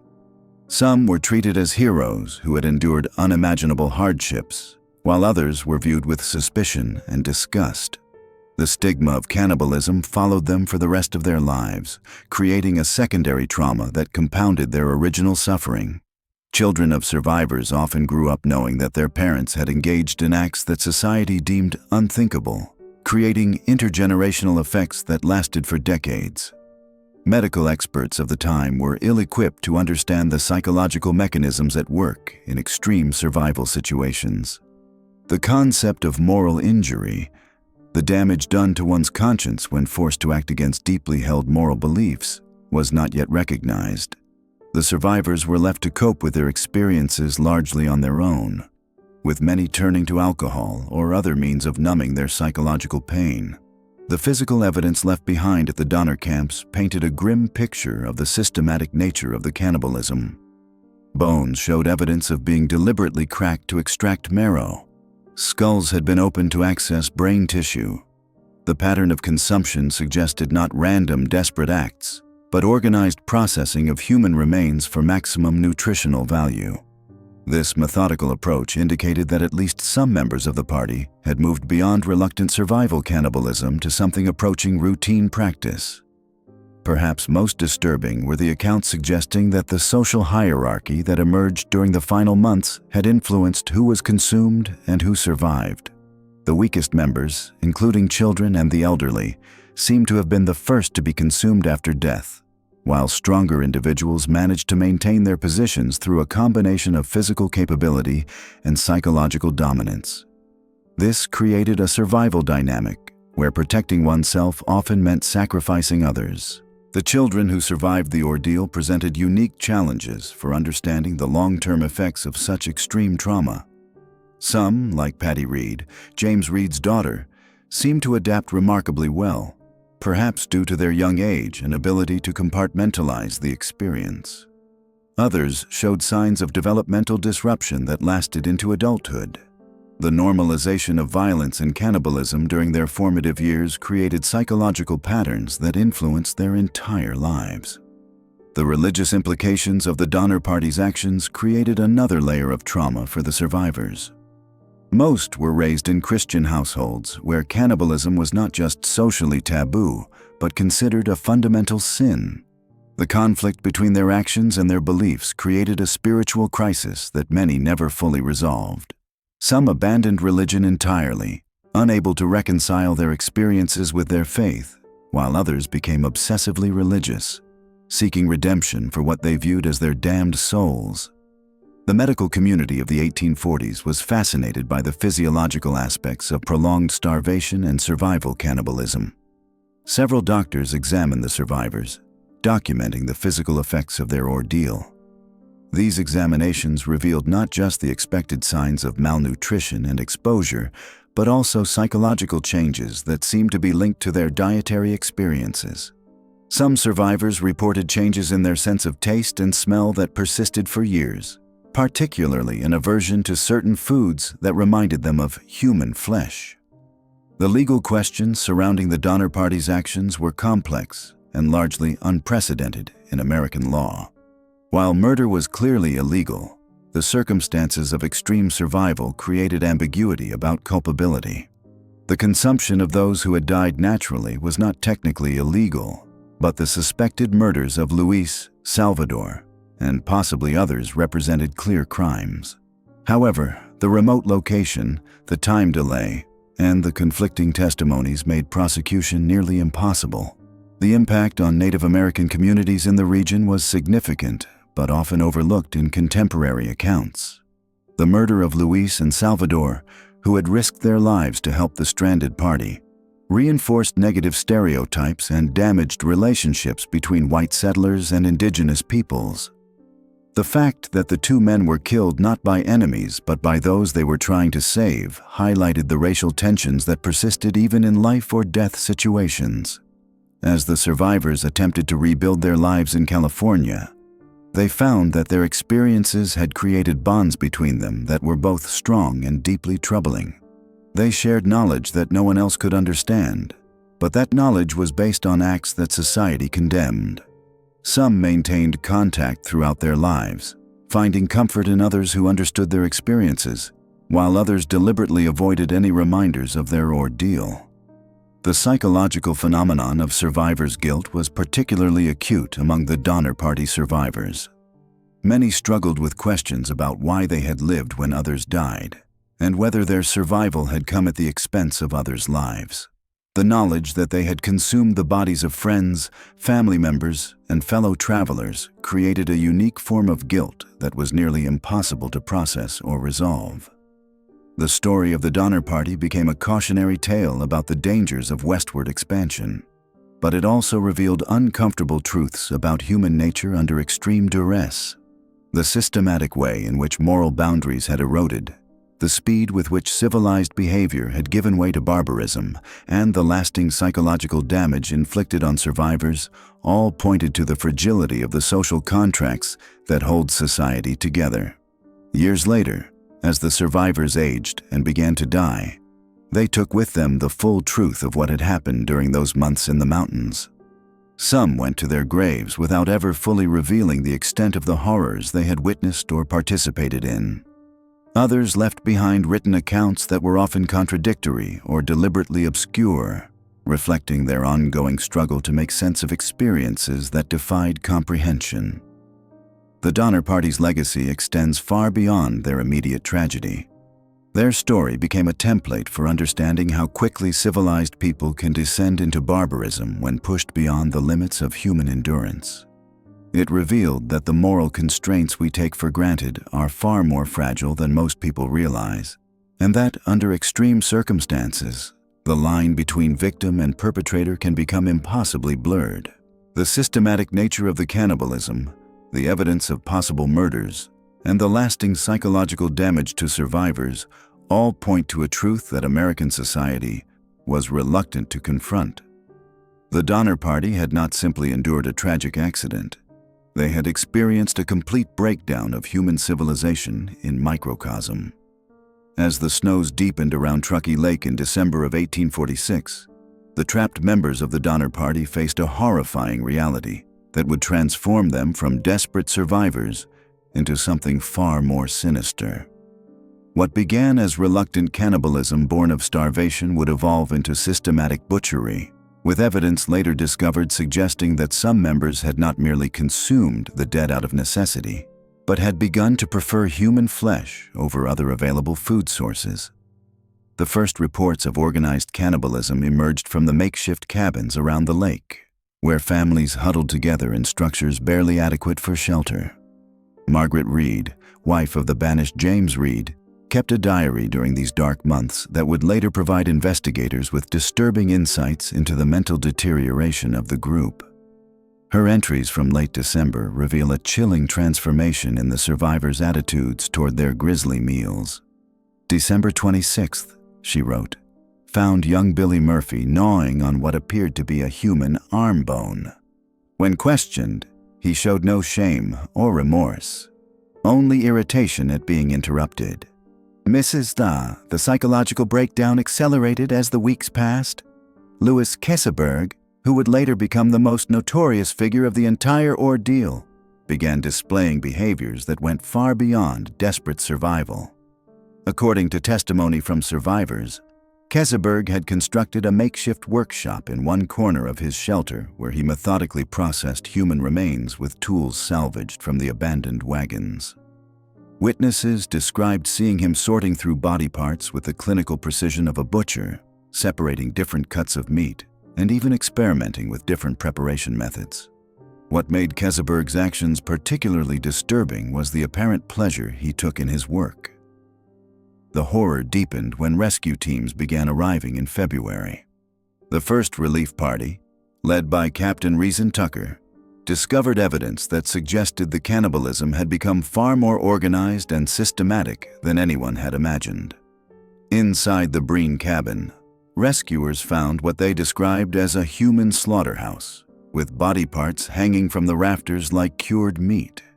Carefully arranged piles of bones that had been systematically stripped of flesh, and multiple cooking areas that appeared to be dedicated solely to the preparation of human remains. Most disturbing were the detailed records that some survivors had kept documenting their cannibalistic activities. Tamsin Donner, wife of George Donner, had maintained meticulous notes about which bodies had been consumed, how the meat had been prepared, and even taste comparisons between different individuals. Her journal, discovered months later, contained entries that revealed the extent to which the survivors had rationalized and systematized their consumption of human flesh. February 3rd, one entry read, "Young Murphy provides the most tender meat, though Mrs. Pike's flesh has a more satisfying flavor when properly roasted. Have discovered that removing the clothing before butchering prevents the meat from acquiring an unpleasant taste." But perhaps the most horrifying discovery came when rescuers realized that not all of the consumed victims had died of natural causes. Several survivors, interviewed separately, provided conflicting accounts about the deaths of certain party members, particularly children and elderly individuals who had been among the weakest of the group. The inconsistencies in their stories, combined with physical evidence found at the camps, suggested that some members of the party had begun hastening the deaths of their companions to ensure a steady supply of food. Patty Reed, James Reed's 8-year-old daughter, provided testimony that would haunt investigators for years. She described witnessing adult members of the party discussing which children were too weak to continue and observing them being taken away during the night, only to appear as meat in the cooking pots the following day. When pressed for details, the child became hysterical and could provide no further information, but her testimony corroborated similar accounts from other young survivors.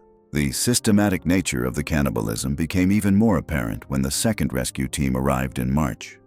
They discovered that the survivors had developed an elaborate hierarchy determining who would be consumed first in the event of additional deaths.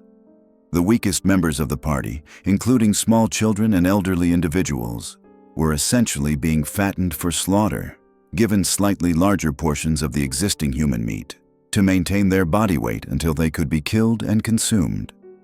William Graves, whose father Franklin had died during the ill-fated snowshoe expedition, later testified that he had overheard conversations among the adults about the best methods for keeping the meat fresh, and discussions about which individuals would provide the most sustenance if they were to die. He described a particularly chilling scene where several adults examined the children in the camp, discussing their relative merits as potential food sources with the same casual tone they might have used to evaluate livestock. The psychological transformation of the survivors extended beyond mere acceptance of cannibalism to what can only be described as an addiction to human flesh. Multiple witnesses reported that when alternative food sources became available through the rescue efforts, several survivors refused to eat anything else, claiming that they had developed a preference for human meat and found other foods unpalatable. Louis Keseberg became the most notorious example of this disturbing development. When the final rescue team reached him in April, They discovered that despite having access to adequate supplies of conventional food left by previous rescue parties, he had continued to consume human remains exclusively. The rescuers found him in possession of several bodies that he had been systematically butchering and consuming, including that of Tamsin Donner, whose death under suspicious circumstances suggested that Keseberg may have murdered her specifically for food. Captain William Fallon, leader of the fourth and final rescue party, provided a detailed account of discovering Keseberg that would become one of the most disturbing documents in American frontier history. "We found the man in a state that defies description," Fallon wrote. The rescuers discovered that Keseberg had developed elaborate preparation methods for human flesh, including smoking techniques that preserved the meat for extended periods and seasoning combinations that he claimed enhanced the natural flavors. Most horrifyingly, he had begun keeping detailed notes about the taste and texture of different individuals, rating them according to various criteria, and developing what amounted to a connoisseur's guide to cannibalism. When questioned about the death of Tamsin Donner, Keseberg's responses were inconsistent and disturbing. Physical evidence at the scene suggested that Tamsin had been killed by blunt force trauma to the head, and her body showed signs of having been butchered immediately after death while the flesh was still warm. The psychological impact on the surviving children was perhaps the most tragic aspect of the entire ordeal. Many of the youngest members of the party had been forced not only to witness the systematic cannibalism, but to participate in it as well. Their testimonies, gathered years later when they had reached adulthood, revealed the extent to which they had been traumatized by their experiences. Eliza Donner, who was only 3 years old during the ordeal, later described recurring nightmares in which she was being pursued by adults with knives and cooking implements. She recalled being told that eating the flesh of dead companions was necessary for survival, but also remembered the obvious pleasure that some adults took in the preparation and consumption of human meat, describing scenes that suggested the cannibalism had become as much about gratification as sustenance. The organized nature of the cannibalism extended to the development of specific rituals and practices around the consumption of human flesh.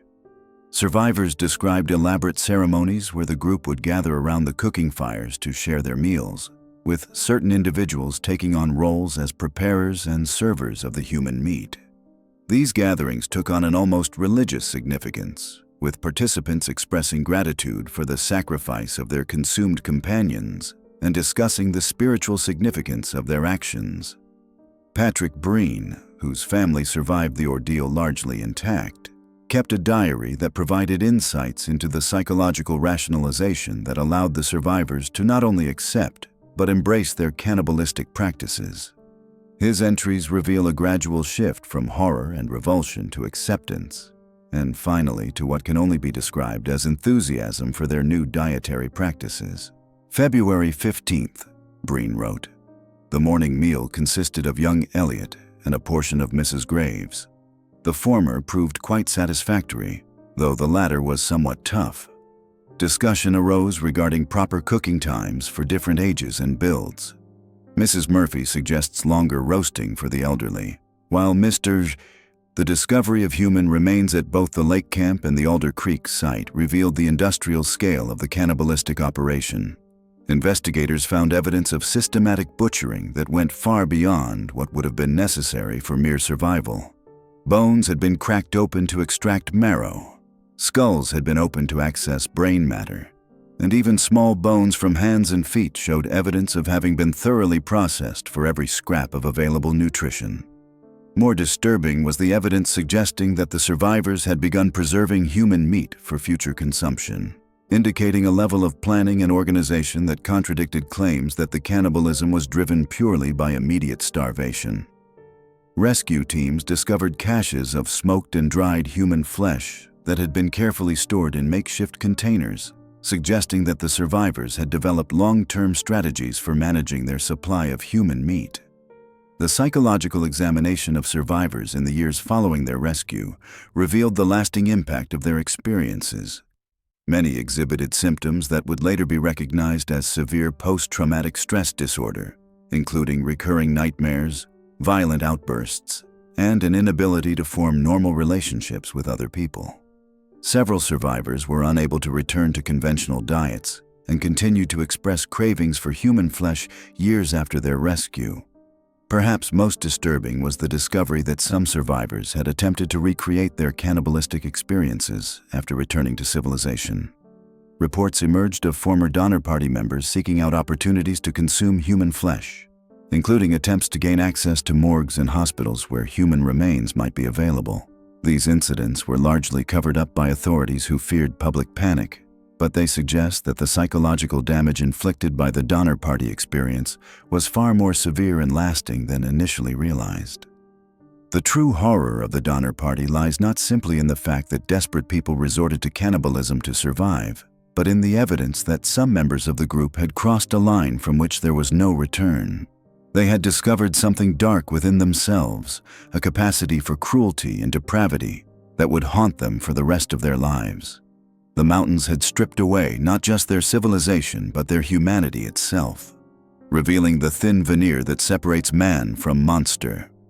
The legacy of the Donner Party serves as a chilling reminder of how quickly moral boundaries can collapse under extreme circumstances, and how the human capacity for evil can emerge when the normal constraints of society are removed. By the spring of 1862, the scattered survivors of the Donner Party had been living with their unspeakable memories for over 15 years. While some had managed to rebuild their lives, others remained haunted by the choices they had made in those snow-covered mountains. What none of them realized was that their ordeal had created something far more dangerous than individual trauma.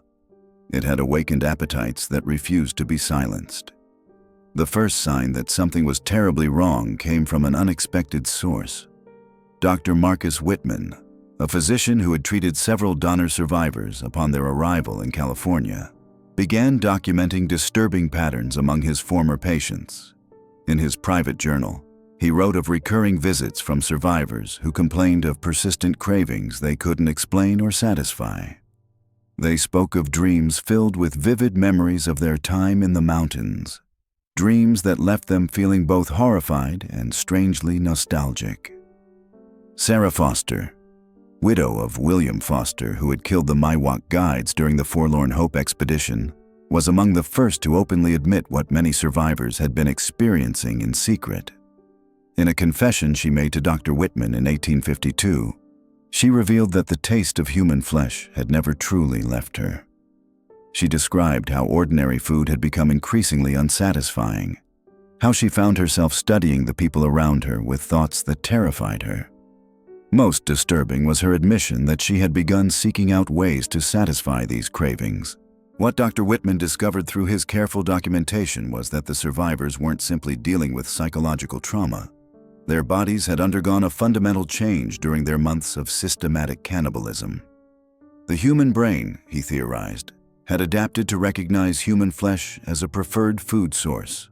Once this neurological pathway was established, it became nearly impossible to reverse.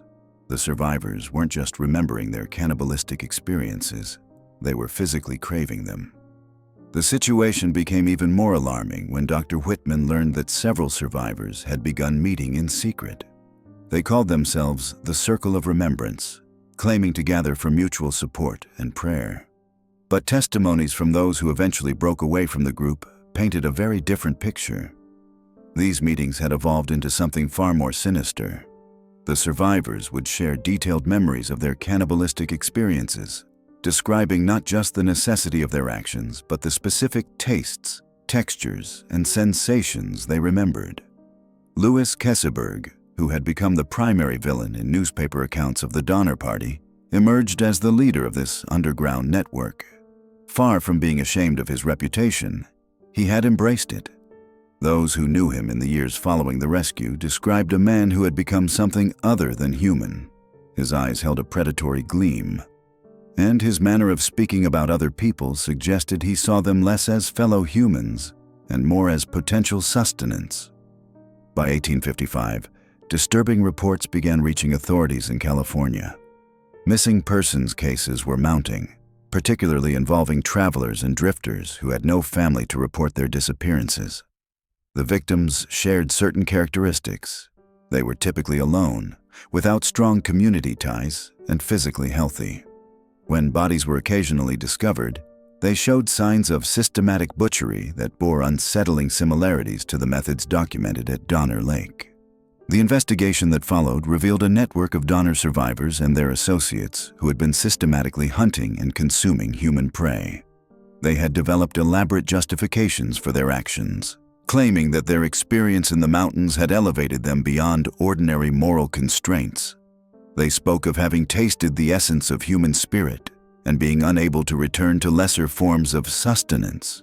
What made this discovery particularly horrifying was the methodical nature of their operations. The survivors had learned from their desperate improvisation in the mountains. They now approached cannibalism with careful planning and technique. They had established safe houses where victims could be held and processed, developed methods for preservation and storage, and created a distribution network that allowed them to share their grisly harvest. The most disturbing aspect of their evolution was how they had begun to refine their selection process. No longer driven by mere survival, they had developed preferences based on age, health, and what they described as the spiritual purity of their victims. Children were considered the most desirable, followed by young adults who had lived virtuous lives. They believed that consuming the flesh of the innocent would somehow cleanse them of their own moral corruption. Virginia Reed Murphy, who had been a child during the Donner Party ordeal, provided crucial testimony about how the survivors had gradually been corrupted. She described how her stepfather, James Reed, had initially seemed to recover from the trauma of their mountain experience, but over time, she noticed changes in his behavior. He became increasingly obsessed with the details of their cannibalistic experiences, often speaking about them with an enthusiasm that disturbed family members. According to Virginia's testimony, her stepfather had begun experimenting with different methods of preparing human flesh, claiming he was trying to develop more palatable ways to consume it should they ever face starvation again. But his experiments had gone far beyond simple preparation. He had begun seeking out opportunities to obtain fresh human meat, initially through grave robbing, but eventually through more direct means. The network of cannibalistic survivors had developed its own internal hierarchy, with those who had consumed the most human flesh during the original ordeal holding positions of leadership. They had created rituals around their cannibalistic practices, treating the consumption of human flesh as a form of communion that bound them together in ways that transcended normal human relationships. Dr. Whitman's research revealed that the psychological transformation of the survivors was even more profound than initially understood. They had developed what he termed a predatory consciousness, viewing the rest of humanity as a separate and inferior species. This psychological shift had been accompanied by physical changes as well. Many survivors reported enhanced senses of smell and hearing, particularly when it came to detecting the scent of human blood or the sound of human distress. The survivors had also developed sophisticated methods for identifying and approaching potential victims. They had learned to present themselves as respectable members of society while secretly evaluating everyone they encountered as potential prey. They particularly targeted those who reminded them of their fellow survivors from the mountains, as if trying to recreate the specific conditions that had first introduced them to cannibalism. By 1860, the network had expanded beyond the original Donner survivors to include family members, friends, and associates who had been gradually introduced to their practices. Some had been coerced into participation, while others had been seduced by the survivors' claims that consuming human flesh provided spiritual and physical benefits. The group had developed elaborate initiation rituals that required new members to participate in the killing and consumption of a victim. The most chilling discovery was that the network had begun deliberately creating situations of extreme desperation in order to justify their cannibalistic practices.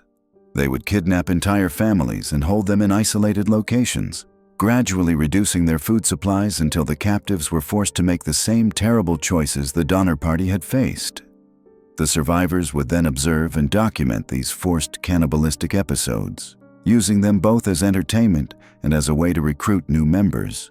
The investigation also revealed that the survivors had maintained detailed records of their cannibalistic activities. These documents, discovered in a hidden basement beneath Kesselberg's property, contained meticulous accounts of every victim they had consumed since leaving the mountains. The records included not just names and dates, but detailed descriptions of the victims' final moments, their physical characteristics, and the specific parts of their bodies that had been consumed. Perhaps most disturbing was the discovery that the survivors had been conducting what they termed experiments in human taste. They had developed elaborate theories about how different factors affected the flavor and nutritional value of human flesh. Age, diet, physical condition, emotional state at the time of death, and even moral character were all believed to influence the quality of the meat. The survivors had become connoisseurs of human flesh, developing preferences and techniques that would have been unimaginable to them during their original ordeal.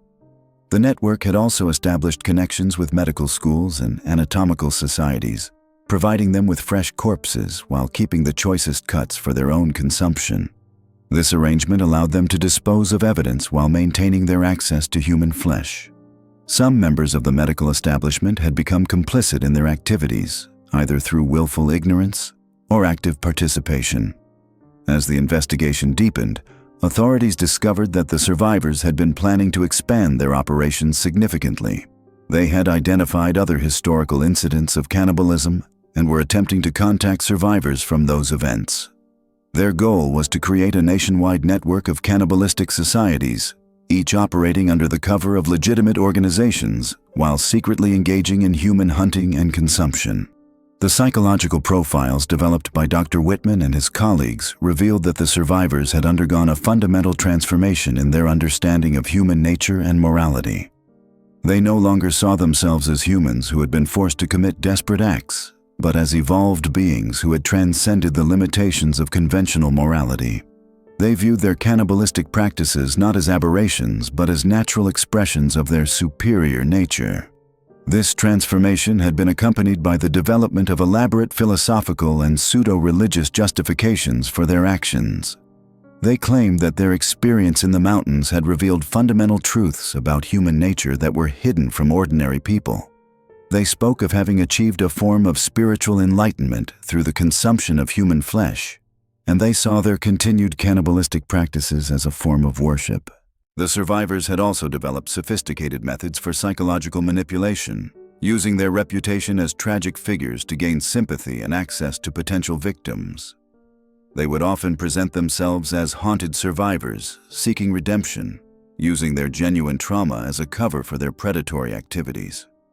This manipulation was particularly effective because it played on people's natural sympathy for those who had suffered unimaginable hardships. The network's activities had begun to escalate dramatically by the early 1860s.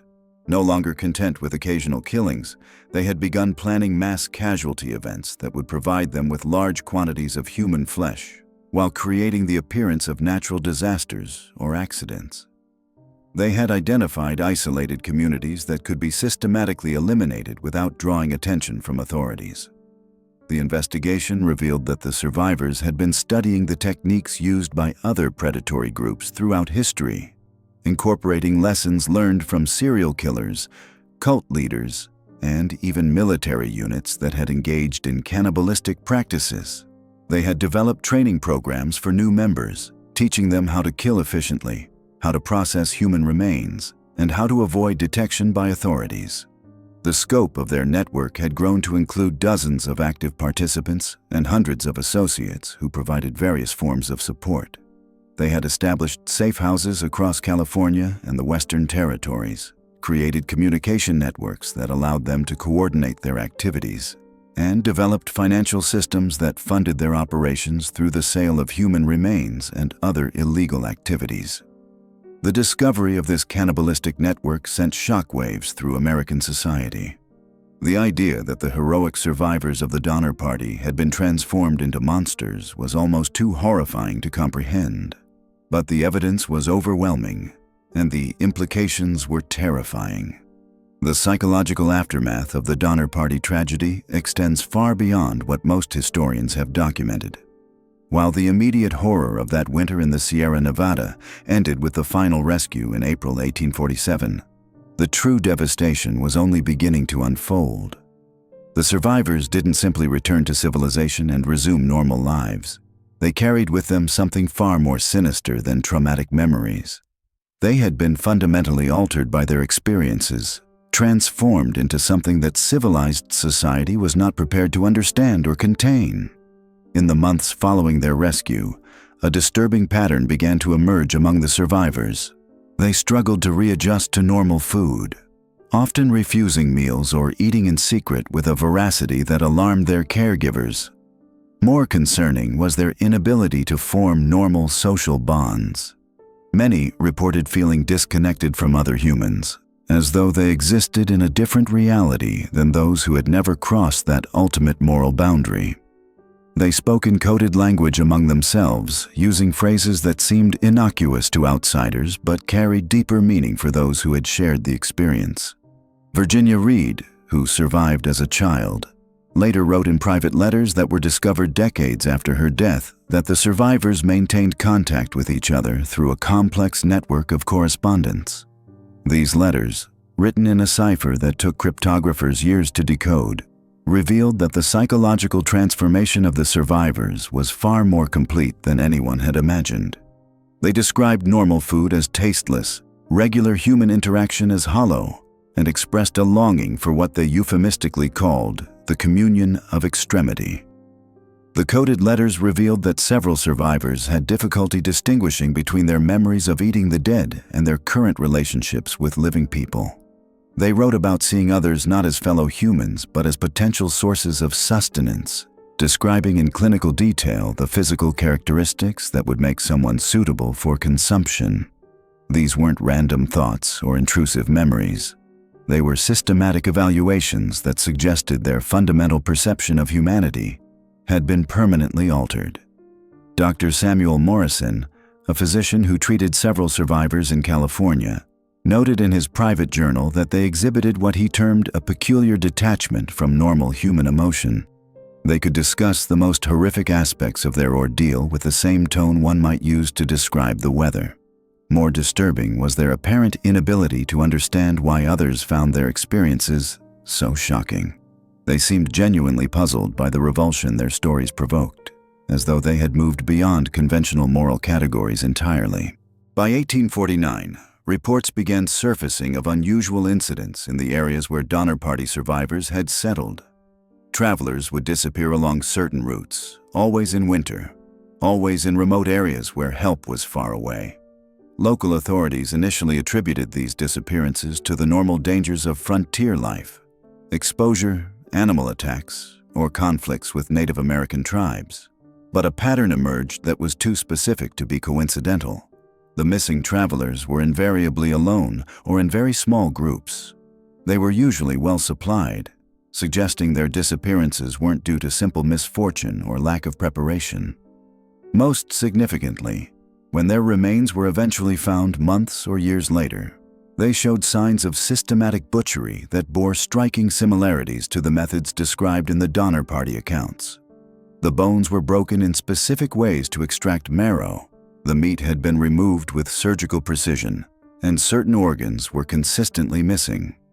A federal marshal named Thomas Whitman began investigating these disappearances in 1851 after his own brother vanished while traveling through the Sierra Nevada. Whitman's investigation led him to make connections that horrified even his hardened sensibilities. He discovered that several Donner Party survivors had relocated to areas that served as natural choke points for travelers. Mountain passes, river crossings, and isolated trading posts where people might be stranded by weather or mechanical problems. Whitman's most disturbing discovery came when he infiltrated what appeared to be a legitimate boarding house operated by survivors Louis Keseberg and William Foster near a frequently used mountain pass. What he found in the basement defied his ability to process. The room contained equipment that could only be described as a butcher shop designed for human beings. Tables with restraints, knives arranged with surgical precision, and preserving equipment that suggested the operation was not merely opportunistic but systematically planned. The walls were covered with detailed anatomical charts marking the most nutritious parts of the human body and methods for preserving meat during different seasons. Most chilling were the logbooks that documented dozens of victims over a 3-year period, with clinical notes about age, physical condition, and what they termed yield efficiency.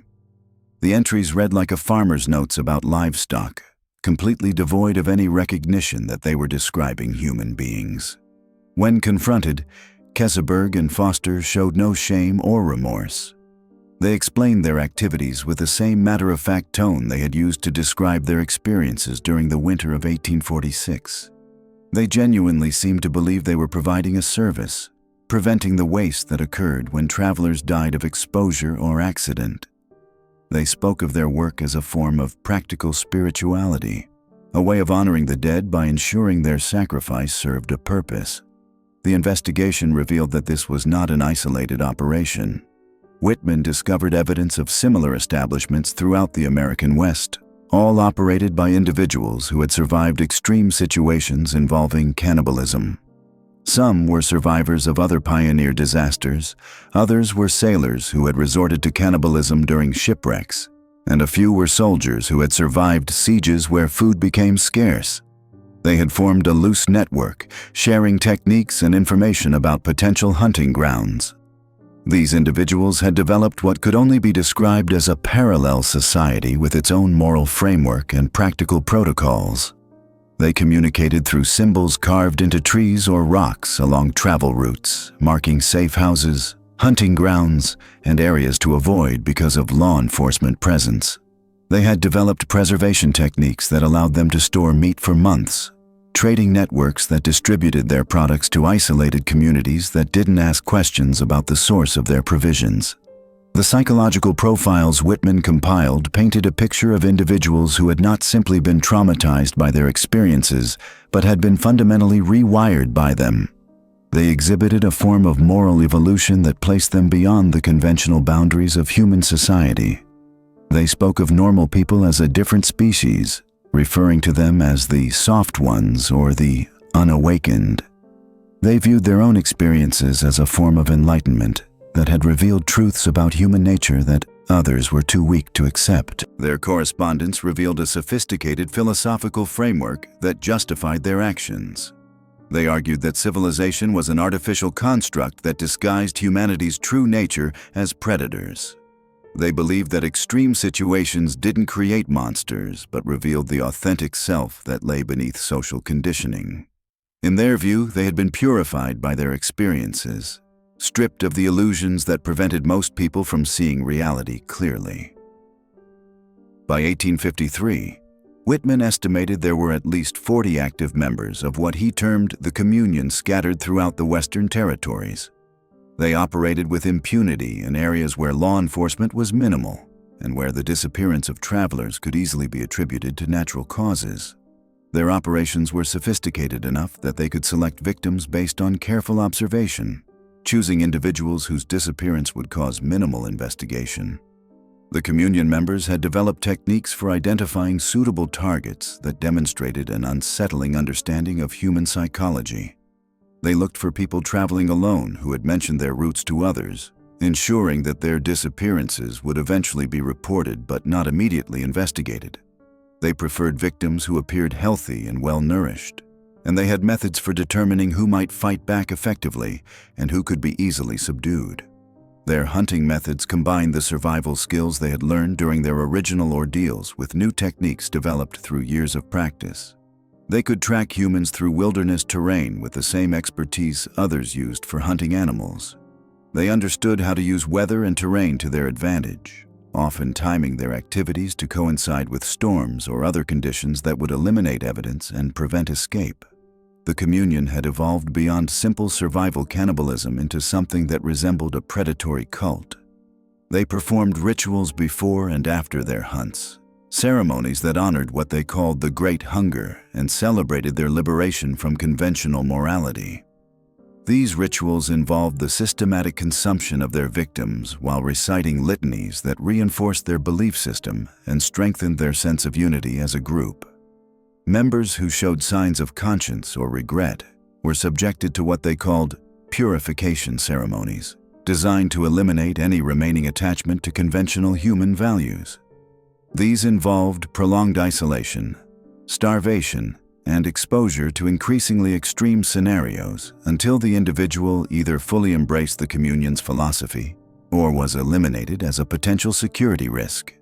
The network had established what could only be described as training camps in remote locations where new members learned advanced hunting techniques, preservation methods, and the psychological conditioning necessary to function as effective predators. These camps operated under the cover of legitimate businesses, remote trading posts, hunting guides, or mining operations that provided plausible explanations for the presence of well-armed men in isolated locations. By 1855, Whitman's investigation had uncovered evidence that the communion was actively recruiting new members from among survivors of disasters, veterans of particularly brutal military campaigns, and individuals who had experienced extreme isolation or starvation. They had developed sophisticated methods for identifying people who might be susceptible to their philosophy and approaches for gradually introducing them to increasingly extreme concepts and activities. The recruitment process involved careful psychological manipulation that exploited the target's existing trauma or dissatisfaction with conventional society. Potential members were gradually exposed to the communion's worldview through seemingly casual conversations about the artificial nature of social conventions, the weakness of most people, and the liberating potential of embracing one's true nature as a predator. Marshall Whitman's investigation came to an abrupt end in late 1855 when he disappeared while pursuing leads near Lake Tahoe. His body was never found, but his personal effects were discovered months later, arranged in a pattern that members of the communion used to mark their territory. His disappearance served as a warning to other law enforcement officials who might consider investigating too deeply into activities in remote areas of the frontier. The communion continued to operate throughout the 1850s and into the Civil War period, when the chaos of the conflict provided even greater opportunities for their activities. Military records from the period contain scattered references to units that exhibited unusual behaviors regarding enemy casualties and missing persons, reports that followed specific patterns in areas where communion members were known to operate. The true extent of their influence during this period may never be fully known, but evidence suggests they had infiltrated legitimate businesses, military units, and even some territorial governments. They had created a shadow economy based on human predation that operated parallel to conventional society, hidden in plain sight among the violence and uncertainty of the expanding American frontier. The legacy of the Donner Party extends far beyond a single winter of desperation in the mountains. It represents the birth of something unprecedented in American history, a systematic network of human predation that emerged from the extreme circumstances of westward expansion and evolved into a self-perpetuating system that challenged the very foundations of civilized society. The survivors didn't simply return to normal life after their rescue. By the dawn of the 20th century, the darkness that had begun in the Sierra Nevada mountains half a century earlier had evolved into something far more insidious than anyone could have imagined. The Donner Party survivors had not simply endured their ordeal and returned to normal life. Instead, they had carried with them a fundamental transformation that would ripple through American society in ways that authorities would spend decades trying to understand and contain.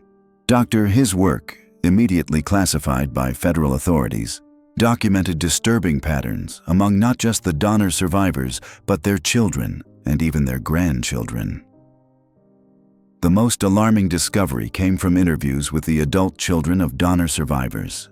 Mary Graves, whose mother had been part of the Forlorn Hope expedition, reported to Whitfield that her mother had never truly recovered from the experience. She would disappear for days at a time, Mary recalled. When she returned, she seemed different, calmer, but in a way that frightened us children. These disappearances, Whitfield discovered, followed a pattern. Multiple survivor families reported similar behaviors.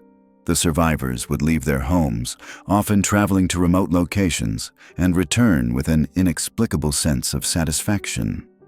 Local authorities in various California communities began noticing correlations between these absences and the disappearances of transients, immigrants, and others who existed on the margins of society. The connection became undeniable when authorities discovered a series of clandestine gatherings taking place in the hills outside Sacramento. These meetings, which participants called remembrance ceremonies, brought together Donner survivors and their families for what they claimed were memorial services for those who had died in the mountains. Investigation revealed that these gatherings involved far more than simple remembrance. Federal agent Jonathan Harwick, assigned to investigate these activities in 1902, wrote in his confidential report, "The ceremonies observed bear no resemblance to any Christian tradition or Native American practice. The participants engage in ritualistic behaviors that mirror the survival practices employed during their ordeal, but with a systematic approach that suggests careful planning and preparation."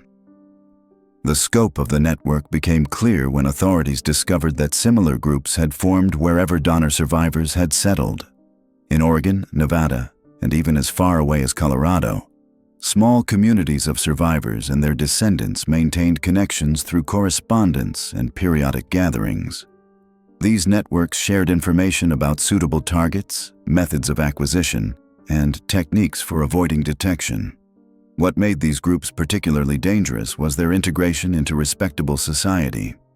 Many Donner survivors had achieved positions of influence in their communities. William Eddy had become a successful businessman in California. Several survivor families had established themselves as pillars of their local churches. Their respectability provided perfect cover for their activities, while their traumatic experience created an unbreakable bond that ensured mutual protection and silence. The children of survivors proved to be particularly susceptible to recruitment into these networks. Having grown up with parents whose moral boundaries had been fundamentally altered, they were gradually introduced to the family's true nature through carefully orchestrated experiences. Dr. Whitfield's research documented how these children were conditioned from an early age to view human consumption not as aberrant behavior, but as a family tradition that connected them to their heritage of survival. By 1905, federal authorities had identified at least 40 separate incidents across the western United States that could be linked to these networks. The victims were chosen with careful consideration for their likelihood to be missed. Chinese immigrants working on railroad construction, Native Americans displaced from their traditional lands, and European immigrants seeking work in mining communities all provided ideal targets for groups that had learned to hunt humans with the same methodical approach they had once applied to their mountain ordeal. The sophistication of these operations was demonstrated in the discovery of a facility outside of Reno, Nevada, in 1906. Local authorities investigating reports of strange odors found a complex of buildings that had been constructed to serve as a processing center for the network's activities. The facility included holding areas, preparation rooms, and preservation chambers. Most disturbing were the detailed records maintained by the operators, documenting not just the acquisition and processing of victims, but also the distribution of prepared materials to network members throughout the region. These records revealed that the network had evolved beyond simple survival behavior into a form of ritualistic practice that combined elements of their mountain experience with a distorted sense of spiritual purpose. The participants had developed elaborate justifications for their actions, viewing themselves as chosen survivors who had been granted special knowledge about the true nature of human existence. They believed that their ordeal had revealed fundamental truths about the relationship between predator and prey that civilized society refused to acknowledge. The theological framework they had constructed bore disturbing similarities to the doctrines of various religious cults that had emerged throughout American history. They viewed their consumption of human flesh as a sacrament that connected them to the divine experience of their survival. Their victims were not seen as innocent people, but as offerings that enabled the network to maintain its connection to the transcendent moment of their mountain ordeal. Dr. Whitfield's research also revealed that the network had begun recruiting members beyond the Donner families. Individuals who had experienced extreme trauma or who possessed certain psychological profiles were identified as potential candidates for initiation. These new members underwent carefully designed experiences that replicated key elements of the Donner ordeal, creating artificial versions of the conditions that had originally transformed the survivors. The recruitment process was remarkably sophisticated. often taking place over months or even years. Candidates were identified through their participation in various fraternal organizations, religious groups, or professional associations. They were gradually introduced to increasingly extreme concepts and practices, with each stage designed to desensitize them to the next level of involvement. By the time they understood the true nature of the network, they were so deeply implicated that withdrawal was virtually impossible. The network's influence extended into legitimate institutions as well. Several medical schools received anonymous donations of cadavers that bore suspicious markings. Law enforcement agencies found that certain cases involving missing persons were mysteriously closed or transferred to other jurisdictions. Political figures who might have been expected to investigate reports of unusual activities instead seemed remarkably uninterested in pursuing such matters. This institutional protection was maintained through a combination of blackmail, bribery, and the placement of network members in key positions. The survivors and their descendants had learned that their survival depended not just on their ability to hunt, but on their capacity to manipulate the systems that governed civilized society. They had become parasites that fed not only on human flesh, but on the very institutions designed to protect innocent people. By 1910, federal authorities estimated that the network included over 300 active members across 12 states. The true number was likely much higher, as the network's cellular structure meant that many members knew only a small number of other participants. This organization made it virtually impossible to completely eliminate the network, even when specific cells were discovered and prosecuted. The investigation of these networks revealed that the Donner survivors had not been unique in their transformation. Similar groups had emerged among survivors of other extreme situations throughout American history. Soldiers who had experienced prolonged siege conditions, settlers who had survived Native American attacks, and even some survivors of natural disasters showed similar patterns of behavioral change. The Donner Network had actually served as a template that was studied and replicated by other groups seeking to create their own survival-based organizations. The most disturbing aspect of Dr. Whitfield's research was his conclusion that the transformation experienced by the Donner survivors represented not an aberration, but a fundamental aspect of human nature that civilized society had simply chosen to ignore. His work suggested that under the right conditions, any group of people could undergo similar changes, and that the networks formed by trauma survivors were merely the visible manifestation of capacities that existed within all human beings. This research was immediately suppressed by federal authorities, who recognized that its implications threatened the very foundations of American society. If Whitfield's theories were correct, then the networks formed by Donner survivors were not isolated criminal organizations, but early examples of what could become a widespread phenomenon. The potential for similar groups to emerge from future traumas posed a threat that authorities were ill-equipped to address. The legacy of the Donner Party had thus evolved far beyond the simple story of survival cannibalism that was taught in schools and discussed in popular culture. It had become the origin point for a shadow society that continued to operate within the boundaries of civilized America, feeding on its margins while maintaining the appearance of respectability. The survivors had not simply endured their ordeal and moved on with their lives. They had been fundamentally transformed by it, and that transformation had created something that would continue to haunt American society for generations to come. The network's activities represented the ultimate corruption of the American dream of westward expansion and manifest destiny. The same forces that had driven families to risk everything in pursuit of a better life had also created the conditions for their transformation into something that preyed upon the very society they had sought to join. The Donner Party had become not just a cautionary tale about the dangers of the frontier, but an origin story for a form of evil that was uniquely American in its combination of pragmatism, organization, and moral justification. As the 20th century progressed, the descendants of the Donner survivors would continue to adapt and evolve, always staying one step ahead of authorities while maintaining their commitment to the practices that had enabled their ancestors' survival. They had learned that in America, respectability was the perfect camouflage for the most horrific activities, and that the same society that celebrated their ancestors' endurance was also unwilling to confront the true cost of that survival. The story of the Donner Party serves as a haunting reminder of how quickly human ambition can transform into a desperate struggle for survival. What began as a dream of prosperity and new beginnings in California became one of the darkest chapters in American westward expansion, where ordinary families were forced to make unthinkable choices in the face of starvation and death. The mountains that claimed so many lives still stand as silent witnesses to the price of poor decisions and the thin line between civilization and savagery when pushed to the very limits of human endurance.